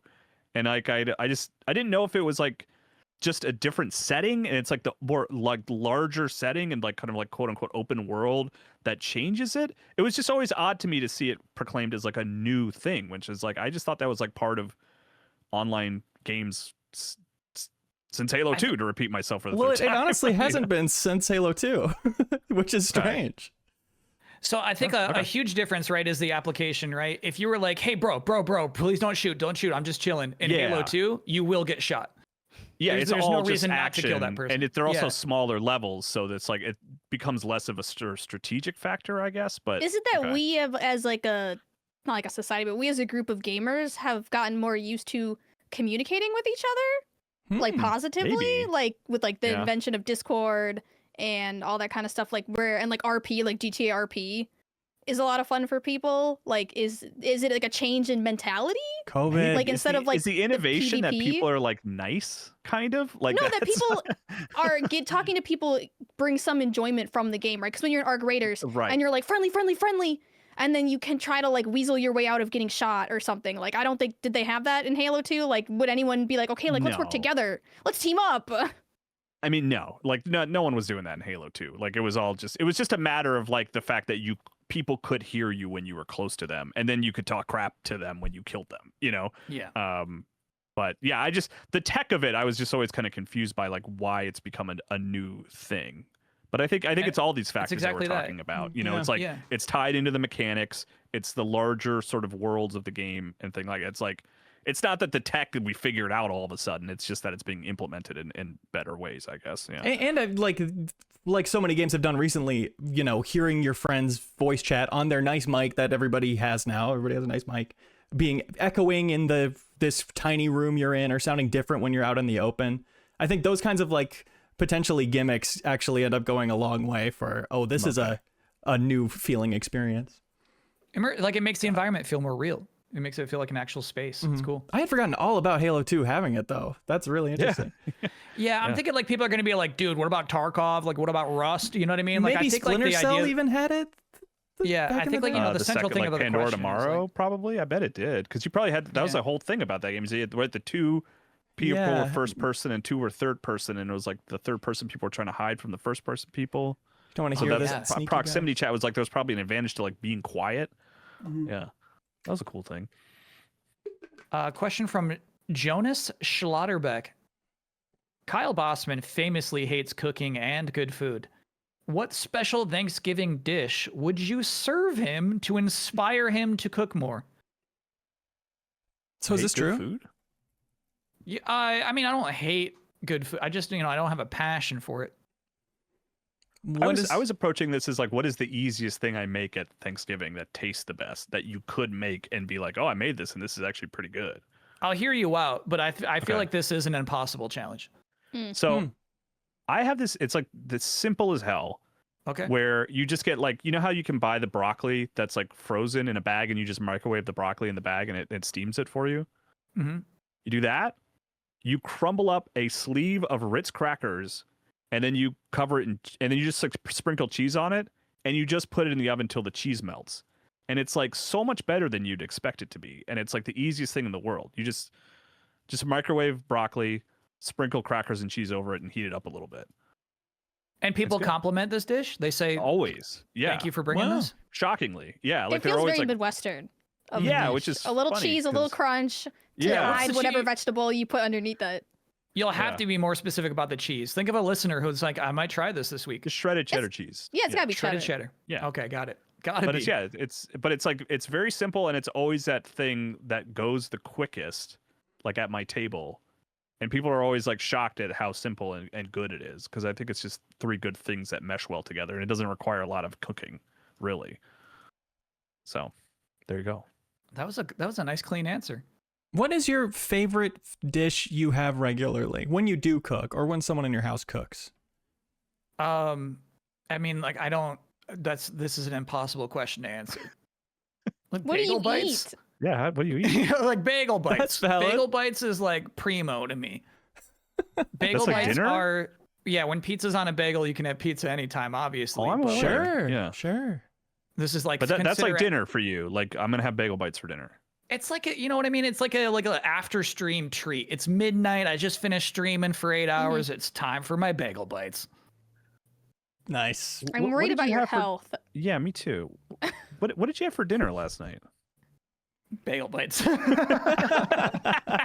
about your health and that like study that just came out that said like the processed foods have higher rates of colon cancer. Have you gotten I'm I worried have about seen. you. I have seen this. I'm so freaking doomed. I'm so doomed. I ate so many hot dog Lunchables growing up. I'm screwed, you I'm guys. so doomed. Wow.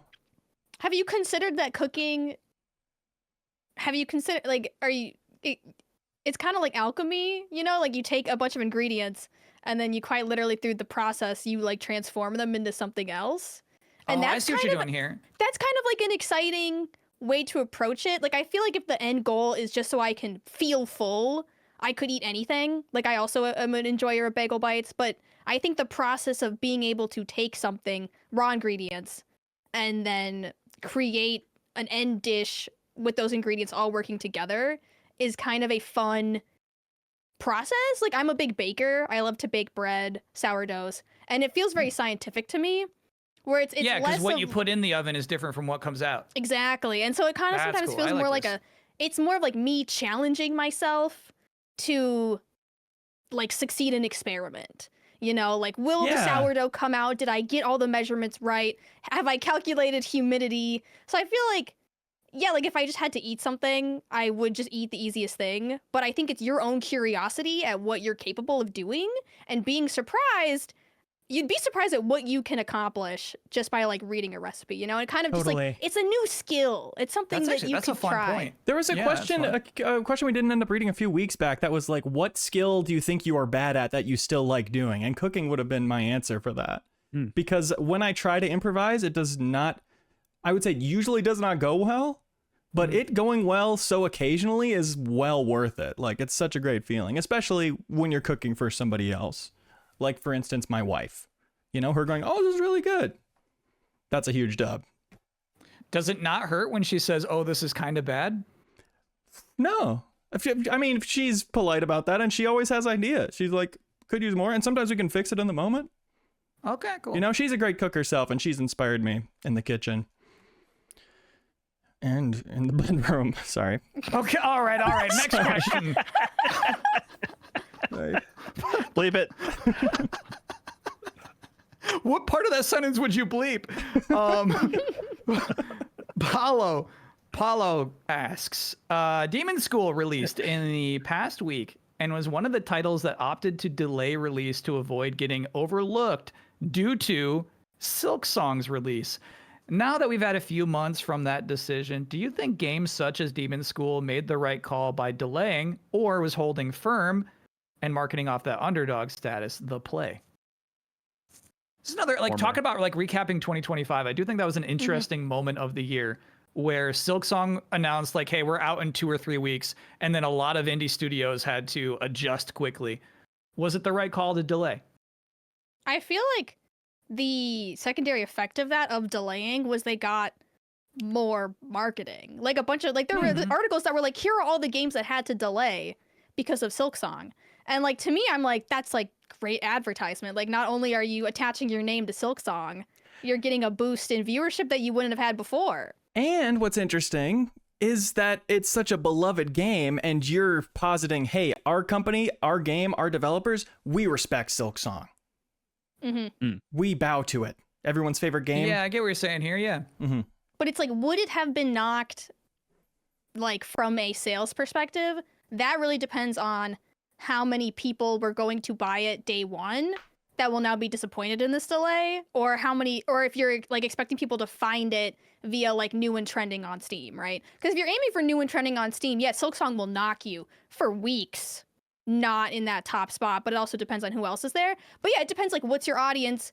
Does your audience feel like they're all day one players, or are you betting a lot on people discovering your game after it comes out? Like, and you really need, like, the day one on Steam matters a lot. Like, it actually will make or break a game, how well you do that day one in terms of, like, reviews and stuff. So I get moving it, but yeah, it depends on, like, your game and what the audience you already have for it is. So, like, did Demon School make the right call in particular? It's so hard to say. I feel like they did, because I think I also saw that while they delayed it, they also, like, worked on it a little bit more and Sure. stuff like that. And I feel like because they kind of released during this empty time, they probably were sitting in that Steam higher up than what they used to be. Another game, I think, like, Little Witch in the Wood delayed.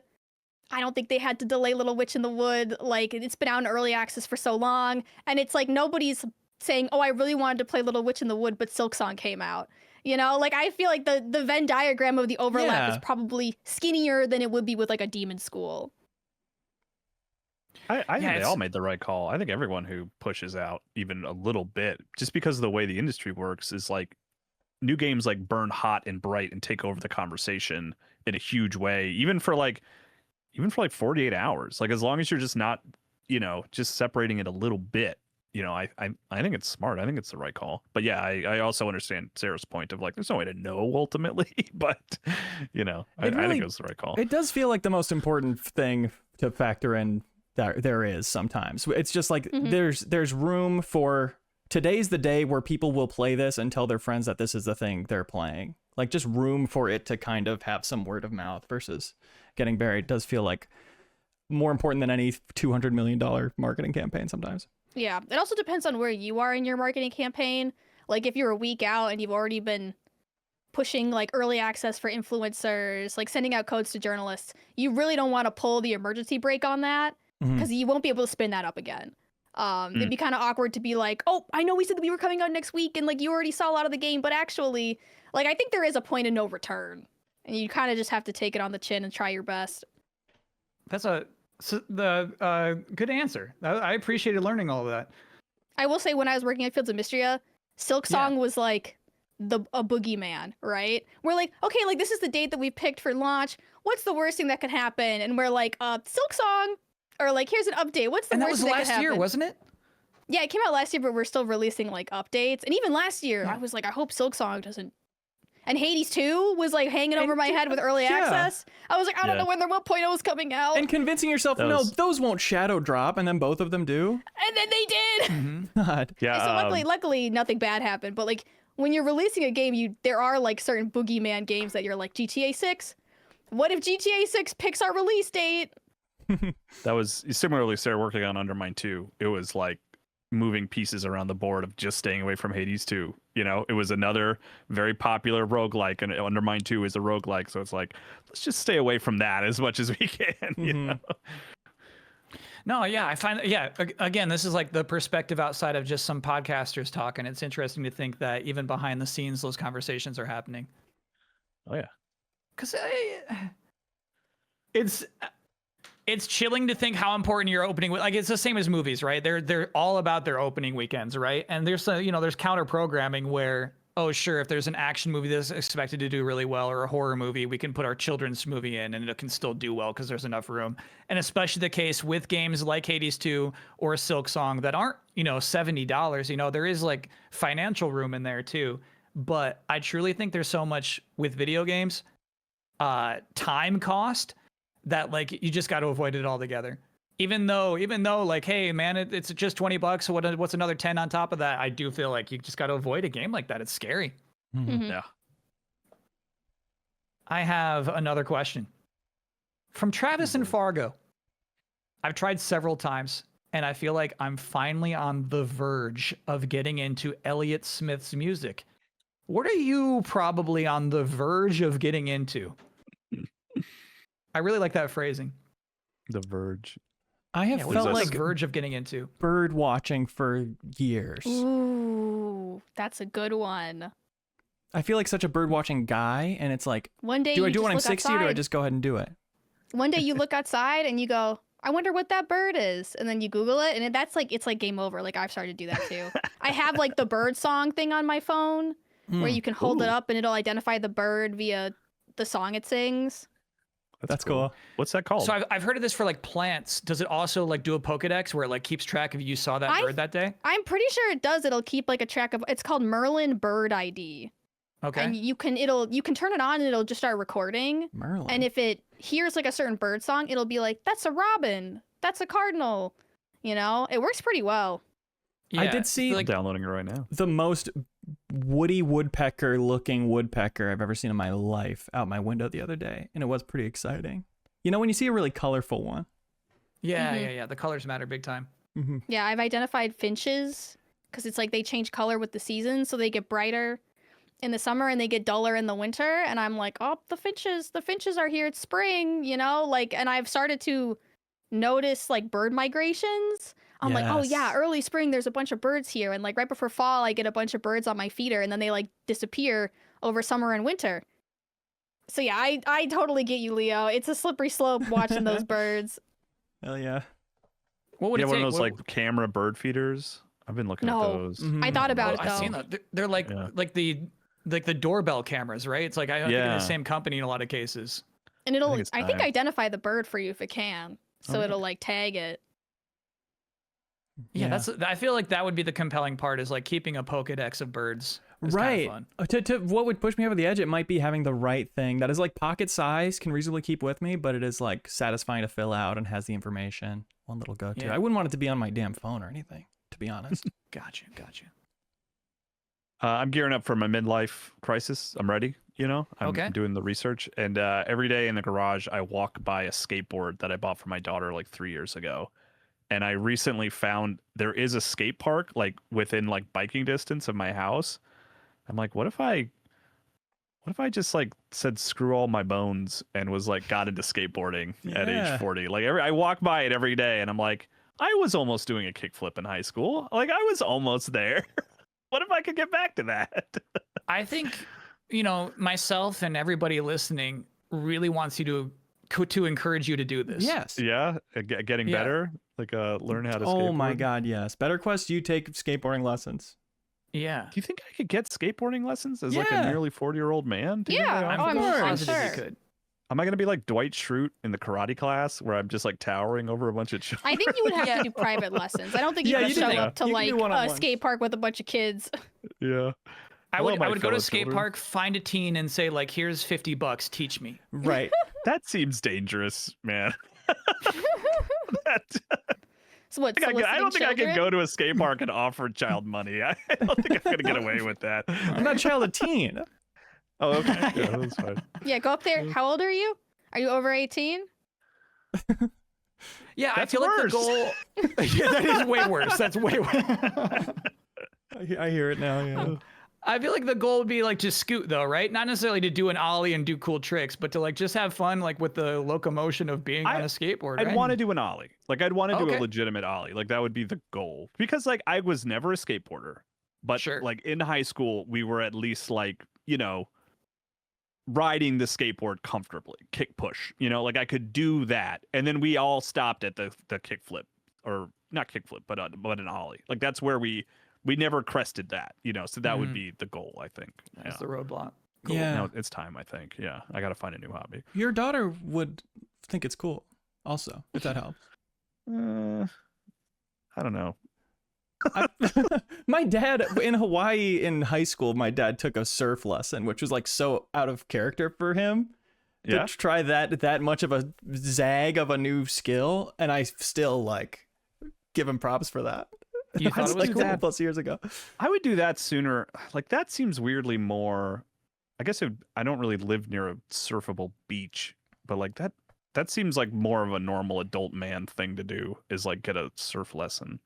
Not to diminish your father's cool thing, but So now, normal. I'm more talking out loud. It's like maybe this is something I should look into. I mean, if he said, I'm going to take a skateboarding lesson, that would have been even cooler. I will say that. Okay. All right, I'm gonna look it up. I'm gonna look into this. Is this cheating? Mine's getting back into drawing. You know what I mean? I feel like adults aren't like typically drawing as much as we used to when we were like teenagers. And I like look at some of my old stuff and I'm like, dude, I used to just like draw all day. And I like kind of miss that. Totally. Fall back in the hole. Do it. Yeah, I gotta fall back in that hole. I there's so much like when you're drawing, you're comparing it to every drawing you've ever seen, and it's never going to be as good, and it's so hard to build that skill when that's how futile it feels. But like when you're just drawing, just like with some nice tools to experience the like just playing with colors and stuff, like if you can break it down to like just the experience of drawing versus like I want to make something beautiful, it's a really nice little activity. I basically like I want to make art better than Jeff M's art next year. You know what I'm saying? See, that's exactly your- Possible. completely Can't be done. That's my impossible. goal. Yeah. That would be my goal. Yeah, and I pity you for the journey you're about to go on.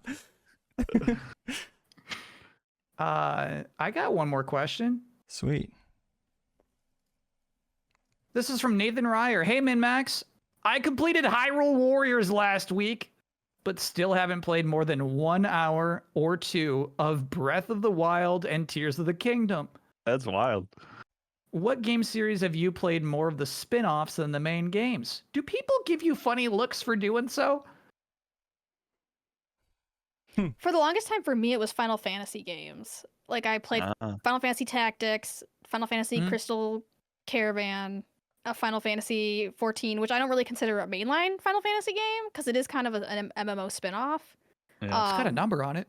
Yeah, it does. They slap It a number do. on it, but you know, to what end? Okay. But yeah, people like, are I'm- like, they would ask you like Tifa or Aerith, and you're like, I have no idea what you're talking I'd be about. like, who? Yeah, okay. And I played Final Fantasy 10 and 10-2, which I do consider not a mainline. But it's weird since I like all those dumb spin-offs more than I like any of the mainline Final Fantasy games, which I think is a weird opinion. The GameCube Crystal Chronicles game is better than Crystal any Chronicles. mainline. Well, I would say Final Fantasy Tactics.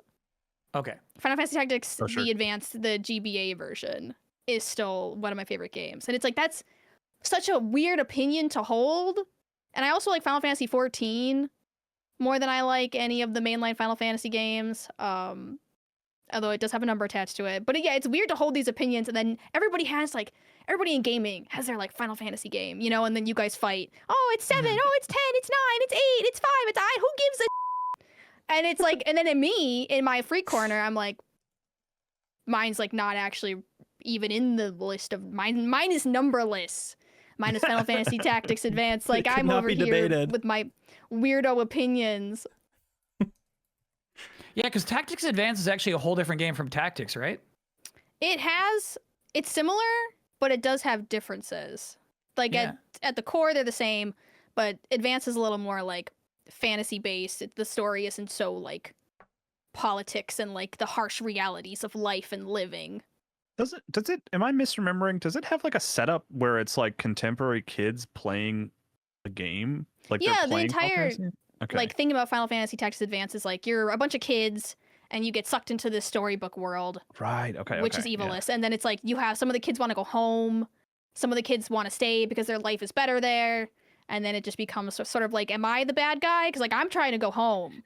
And you're ripping apart the fabric of this world where there's like real creatures living there and they feel like real people with real lives and they're like, please don't destroy our world. And you're like, oops, sorry, rip. I want to go home. That's Because pretty they cool. thought they were just playing a game. Yeah, I like Yeah. that. But here's what's proper weird. PlayStation 1 Tactics does not have that framing, right? Right, It's just a not at fantasy all. story? Okay. Right. okay. But I think it also takes place in Evilise, and I think also Final Fantasy 12 does. Mhm. So it's like And suggesting does- that like go ahead. Doesn't 14 as well? Am I crazy? 14 has dungeons, raids related to Evilise, but it doesn't have it in there. Okay, got it. So, but I guess like the addition of Tactics Advance implies that there's this real world outside. Like they could have landed in the world of Final Fantasy 12 just as easily. Mm-hmm. But it's Oh. like kind of like an isekai, and to them it doesn't. I think they read like a story or they play a game with the game, so it's like they're going into Yeah. a world outside their world, and the whole thing is like, is it a real world or is it like, is this even your reality, kind of thing? And then the question is like, do you care that this isn't your reality? Like, will you Yeah. embrace this new world? But yeah, it's not as serious, and it's a little more like it's got Moogles in it, which I already consider a boon over the original Final Fantasy Tactics. More Moogles. The Moogles aren't being serious. Mm. That's good. That's good. I mentioned it earlier, but mine's Dragon Quest because I've played the 2 Muso games, and then there was like Right. Rocket Slime on DS I played a bit of and enjoyed. But I've never played any of the mainline Dragon Quest games. They're too big, too intimidating. Wow. Oh, and I Yeah, like they the are- movie. I actually really liked the animated Dragon Quest movie. Have you guys seen that? No, what's it called? Die? No, it was like an adaptation of Dragon Quest 7, I think. It's on Oh. Netflix for a while, but it has like the craziest ending. Like just look up details about the ending. You know, the rest of the movie is No, pretty, no. pretty Fill us in. cool. Fill us in. Um, How's it end? all right, What happened? spoilers for the Spoilers, end yeah. of the Dragon Quest movie. Yeah. But the whole movie is like just a typical Dragon Quest story, fantasy story. It's following the plot of the game. But at the Uh-huh. end, all of a sudden, inexplicably, with no like teases that it's going to happen, reality starts shifting and then like breaking. And then you learn that it was a person playing a virtual reality game. And they Whoa. have to argue with the AI about why, even though it wasn't a real experience, why the experience of playing Dragon Quest is so important to them and so like emotionally fulfilling, and they have to defeat the AI to do that. So you get it is weird. I remember That's watching it weird, with my man. That's wild. casually watching it with my daughter. I was like, "Oh, Dragon Quest, let's check this out on Netflix." You know, just one of the many throwaway animated movies, and we're watching. I was like, "Oh, this looks like Dragon Quest. This is cool." And then in the last like 10 minutes, I was like, "What?" Like, what is happening? And I rewatched it because I was like, surely they teased this or planted this seed. Nope. It's just like, it is so wild. And it's scary, too. It's like, Unsettling. it's cool. It really shocked me in a way that I think that movie is actually pretty sweet. That's hilarious. To just to Spoilers pop out off. and defend it yourself like that. Just say, here's Yeah, why this is good at the end. Yeah, it's like it has like, so it's like it becomes clear that it's like a virtual reality setup. You know, it's like the virtual reality remake of Dragon Quest 7, and the person playing, arguing with the AI, is having memories of them playing the PlayStation 1 game like on a CRT TV and stuff like that. It's Wow. bizarre. It's very bizarre, but cool, I would argue. Sorry for spoiling it. No, I love that you spoil. I'm thinking a lot about it. So like let's say I'm in there. I don't think maybe like you'd have to get like bonus XP for RPing. You know what I mean? Like if you are talking as the main character would speak, you have to Yeah. get like bonus XP or like more HP or something like that. Because otherwise I would be like, shut up. You know what I mean? I would be like a little bad boy and try to do anything I could outside of what you would expect the Yeah. main story to be. The other thing, another part of the argument with AI was they're like, you know what I'm going to do? I'm going to play it again. And I'm actually going to choose the other romantic option. I'm going to marry Fun. the All right, other cool. option. Because there's like in Yeah. that game, you could choose which person you wanted to marry. So Wow. the movie has like a canon version, but the player tells the AI that they're going to pick the other person next time. Maybe That'll devalues sure it a show little bit. them. That's how we defeat the AI, everybody. For What? the, Go ahead. for this spin-off question, it's got to be Yeah. either Smash Bros, the Fire Emblem spin-off, or I don't know if this counts, but That counts. Hearthstone for World of Warcraft. I don't know at what point a spin-off becomes Ooh. its own thing, That counts too. Yeah, that's a good one. but definitely it's like there's so much about Hearthstone where you eventually learn, oh, that's because it's like that in World of Warcraft. As an outsider, Murloc Sounds sounds. yeah, Smash yeah. Brothers is a Fire Emblem spinoff. I think that's. I've never heard someone call it that, but it's pretty That's what I good. said. I love it. You know, that was a lot of people's like first and perhaps only exposure to Fire Emblem is Smash Yeah. Bros. It's cool. Yeah. Yeah, I could get into like Smash Bros as a platform. I think is actually really interesting. It's Going back to kinda the Fortnite-esque in that way, where they were Yeah. like, let's just put more IPs in here to get people interested in other IPs. Like that we own. Arms. Minecraft. like Arms, sadly, yeah. But anyway, that's what I'm saying. Kirby Air Riders is doing that for the Kirby franchise. For the Kirby universe, yes. Yeah, it's Uplifting elevating it. these side characters. Rick, I think, let's say in 12 months, I think Rick the hamster is going to be like big. There'll be like a spin-off TV show, and he'll be in Mhm. Fortnite running around with a gun. That's Yeah. it. That's what Anything is possible. I like that. That's where Nintendo finally breaks the seal for Fortnite. They're like, we talked about Samus, but we said no because you couldn't make her exclusive to Switch. But you know what? You can have the hamster from Kirby. We got to get And him out here's there. the thing: he's gonna have to have some messed up proportions to be able to do those dances. That's right. Yeah, they're gonna put him in a They'll mech put him in a suit. mech. Yep. Yeah. Yeah, okay, that's fair. That's fair. It's now time, of course, for get a load of this. Actually, we have to pick question of the week. Sure. The Which number one was one your thing we favorite? love to forget when Ben's not here. What did you like? Cooking one was fun. Sea of Thieves being a proto extraction proximity chat was really interesting. I like the cooking one just for learning that Kyle ate bagel bites for dinner last night. And the night before. And then And all you have to do is just get organic, non-processed bagel bites. Sure. Yeah. And to be clear, like, this one got thumbs not from me. Like, it wasn't me like getting thumbs like, ooh, I wonder what everybody's going to tell me today. But you know what I actually really liked about this? Yeah, the question is like, what dish would you give him? I like how Sarah took this in the direction of like, hey, look, I know you're already, like, you're almost 40 years old. You're obviously already incredibly intimidated by this, right? Like, I can't just give you a dish, but like maybe if you think about it differently, maybe that's what would work. So I thought that was kind of fun. Right. We need to go back to the roots. Yeah. The Silk Song Delay one was good too.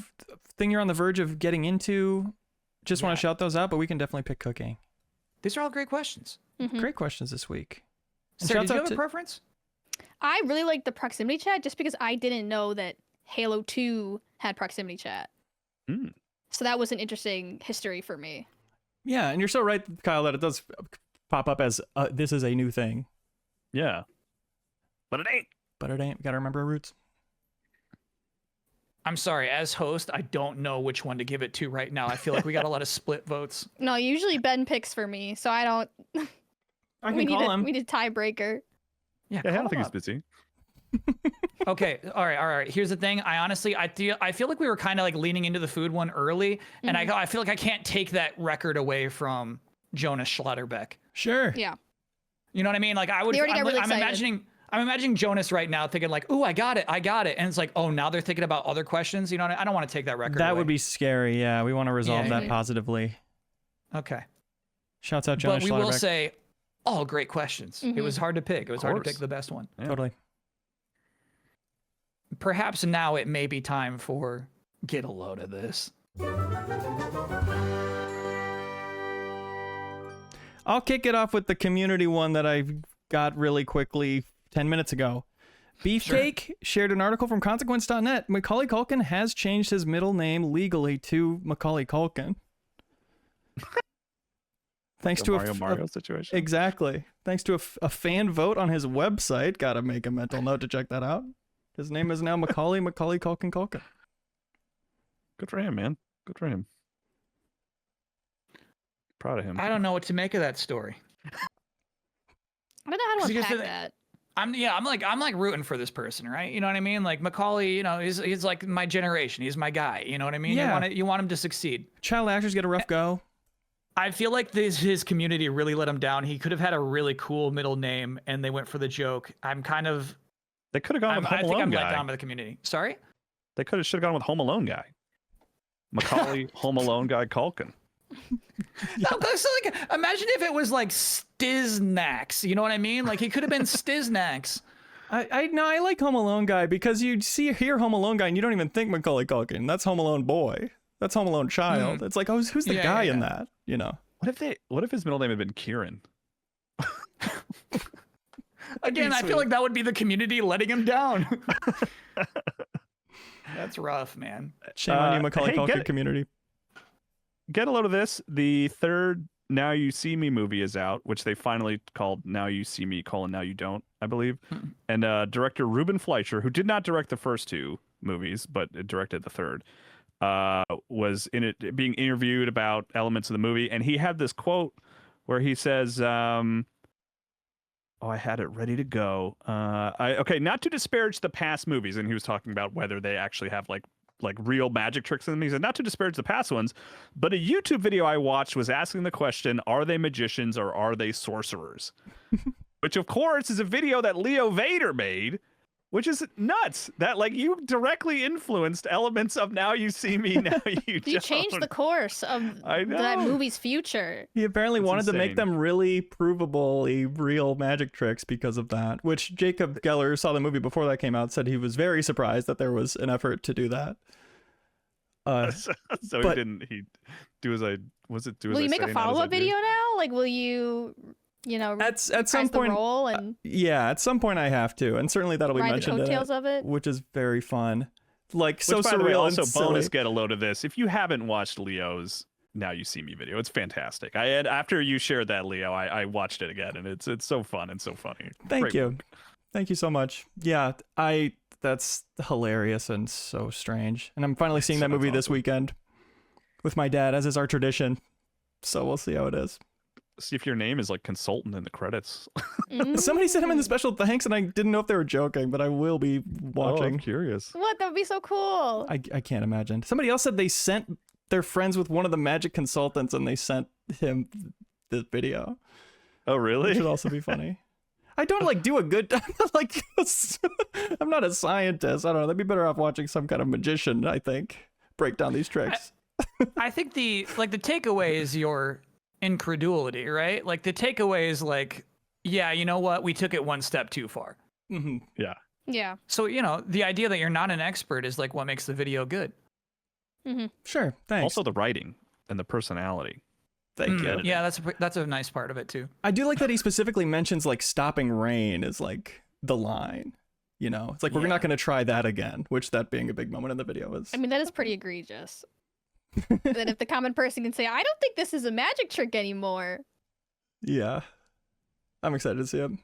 Yeah. Get a load of this. I saw a preview for a game. It is a Roblox game, but it's called Oak Ridge Nuclear Power Station. And you play it in that it is a huge, almost life-size nuclear power station. And you play it with your friends, and your goal is to not let the nuclear reactor blow up. But the thing about this game is it is semi-realistic.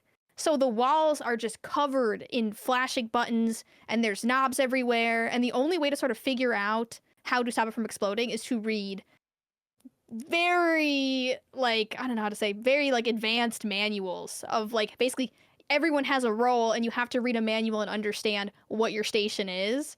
Essentially, like, you become, like, a pseudo-expert in this nuclear power station. And the thing is it's kind of, like, an increasing problems with the nuclear power station. So I don't know if it's possible to stop it from exploding completely, but it's more sort of how long can you go without this exploding? Like how well does everybody know their role, and then you have to communicate with each other to stop it from this semi-realistic nuclear facility from exploding. That sounds hard. Yeah, it looks really, really hard, but I think it's such an interesting concept for a game that they're like, no, it's like a real nuclear power station, and you're just gonna have to figure out how to make it not explode. Like, I love games that don't dumb things down, like, oh, just push the red button. I love that they're like, no, did you read your user manual? That was 10 pages? Like, I won't play it, but I'm so glad other people are like, yeah, this is my favorite kind of, you know, game to play. It's like I flight love simulator, basically. I love reading manuals. Yeah. Yeah, You know that's a what this good- game needs Mhm. is it needs Fortnite deals. I'm sorry, it needs Simpsons DLC. Yeah. Hmm. You know what? This will be my get a load of this. It's related to that somewhat. Okay. My friend Go on. Icy, a very talented programmer, great friend, shouts out to her, made a game called Mass in 2020 that was online server based, only one server. She's an indie developer, so it's like, 1 to 30 people in there at any given point.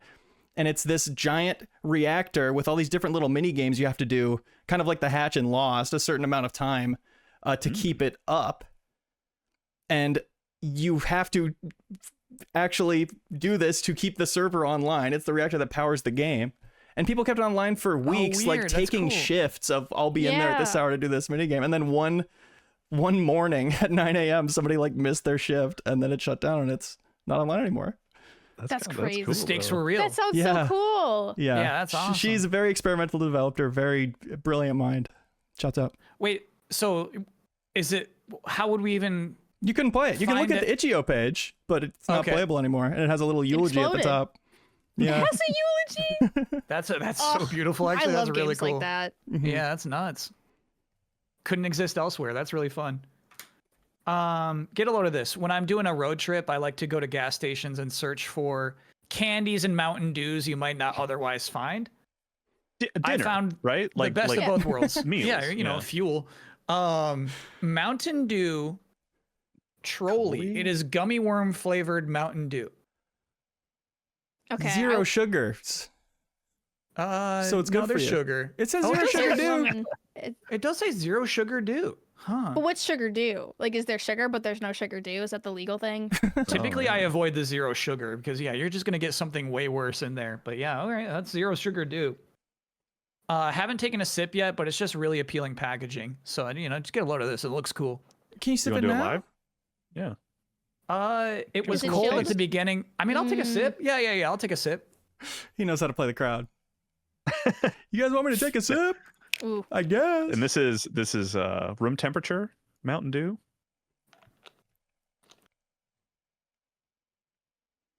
It's not very good. I have to say I'm it's kind of shocked. bad. No, it's cherry lemon is the actual. I've got to say that's not very good. Cherry.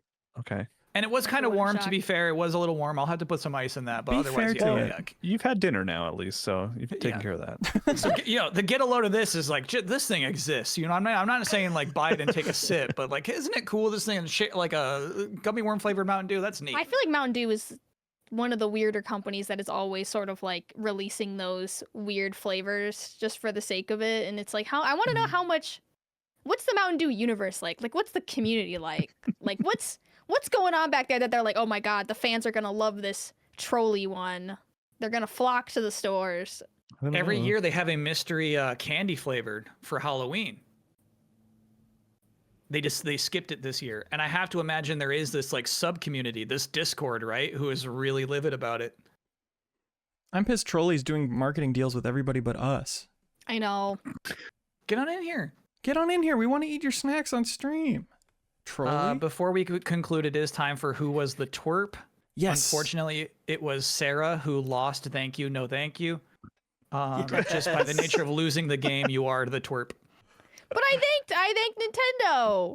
You thanked Nintendo for putting out a movie trailer for Mario's Okay. birthday. Okay. Way God too forbid grateful. I pick one of the nooses handed to me and be deemed don't want to be deemed ungrateful. It had Brie Larson in it. We love Brie Larson. Can I be so honest? I haven't even seen that trailer. I haven't watched it yet. Wow. Same. Me neither. Get guys, get your slime, Sarah. Oh yeah. I don't have any. So you considered Plenty it of time. for a moment. It's a Where do long I keep my weekend. slime? We can cut. So yeah, go ahead and Get the Elmer's glue and the shaving cream and Yeah. get to mixing. DIY slime. Well, That you is can all for just the just MinnMax promise show. to slime Go ahead. yourself off camera Yeah. later. Yeah. I Okay. did the chat saying sourdough starter, and I did consider that, but that is like liquid gold, and I would not waste it. Yeah, in that that's like a way. living creature. Come Yeah, on. that's my child actually. It seems like it'd be great for your skin, though. Is that wrong? Yes. I think it would, Sourdough it would starter? be irritating because it would be a little irritating probably. I don't think I'm Okay. probably not. Ugh. I feel like it would pull out the toxins, but whatever. Pull They're out basically the toxins of your nanomachines. skin. Okay. Like a face mask. We'll look it up. We got a long weekend to look it up too. That is it for the MinnMax show. We'll be back next week at the regular time for a MinnMax show going up. Thank you everybody for being here for this conversation. Really fun up. And that's it. MinnMax, you have to do better.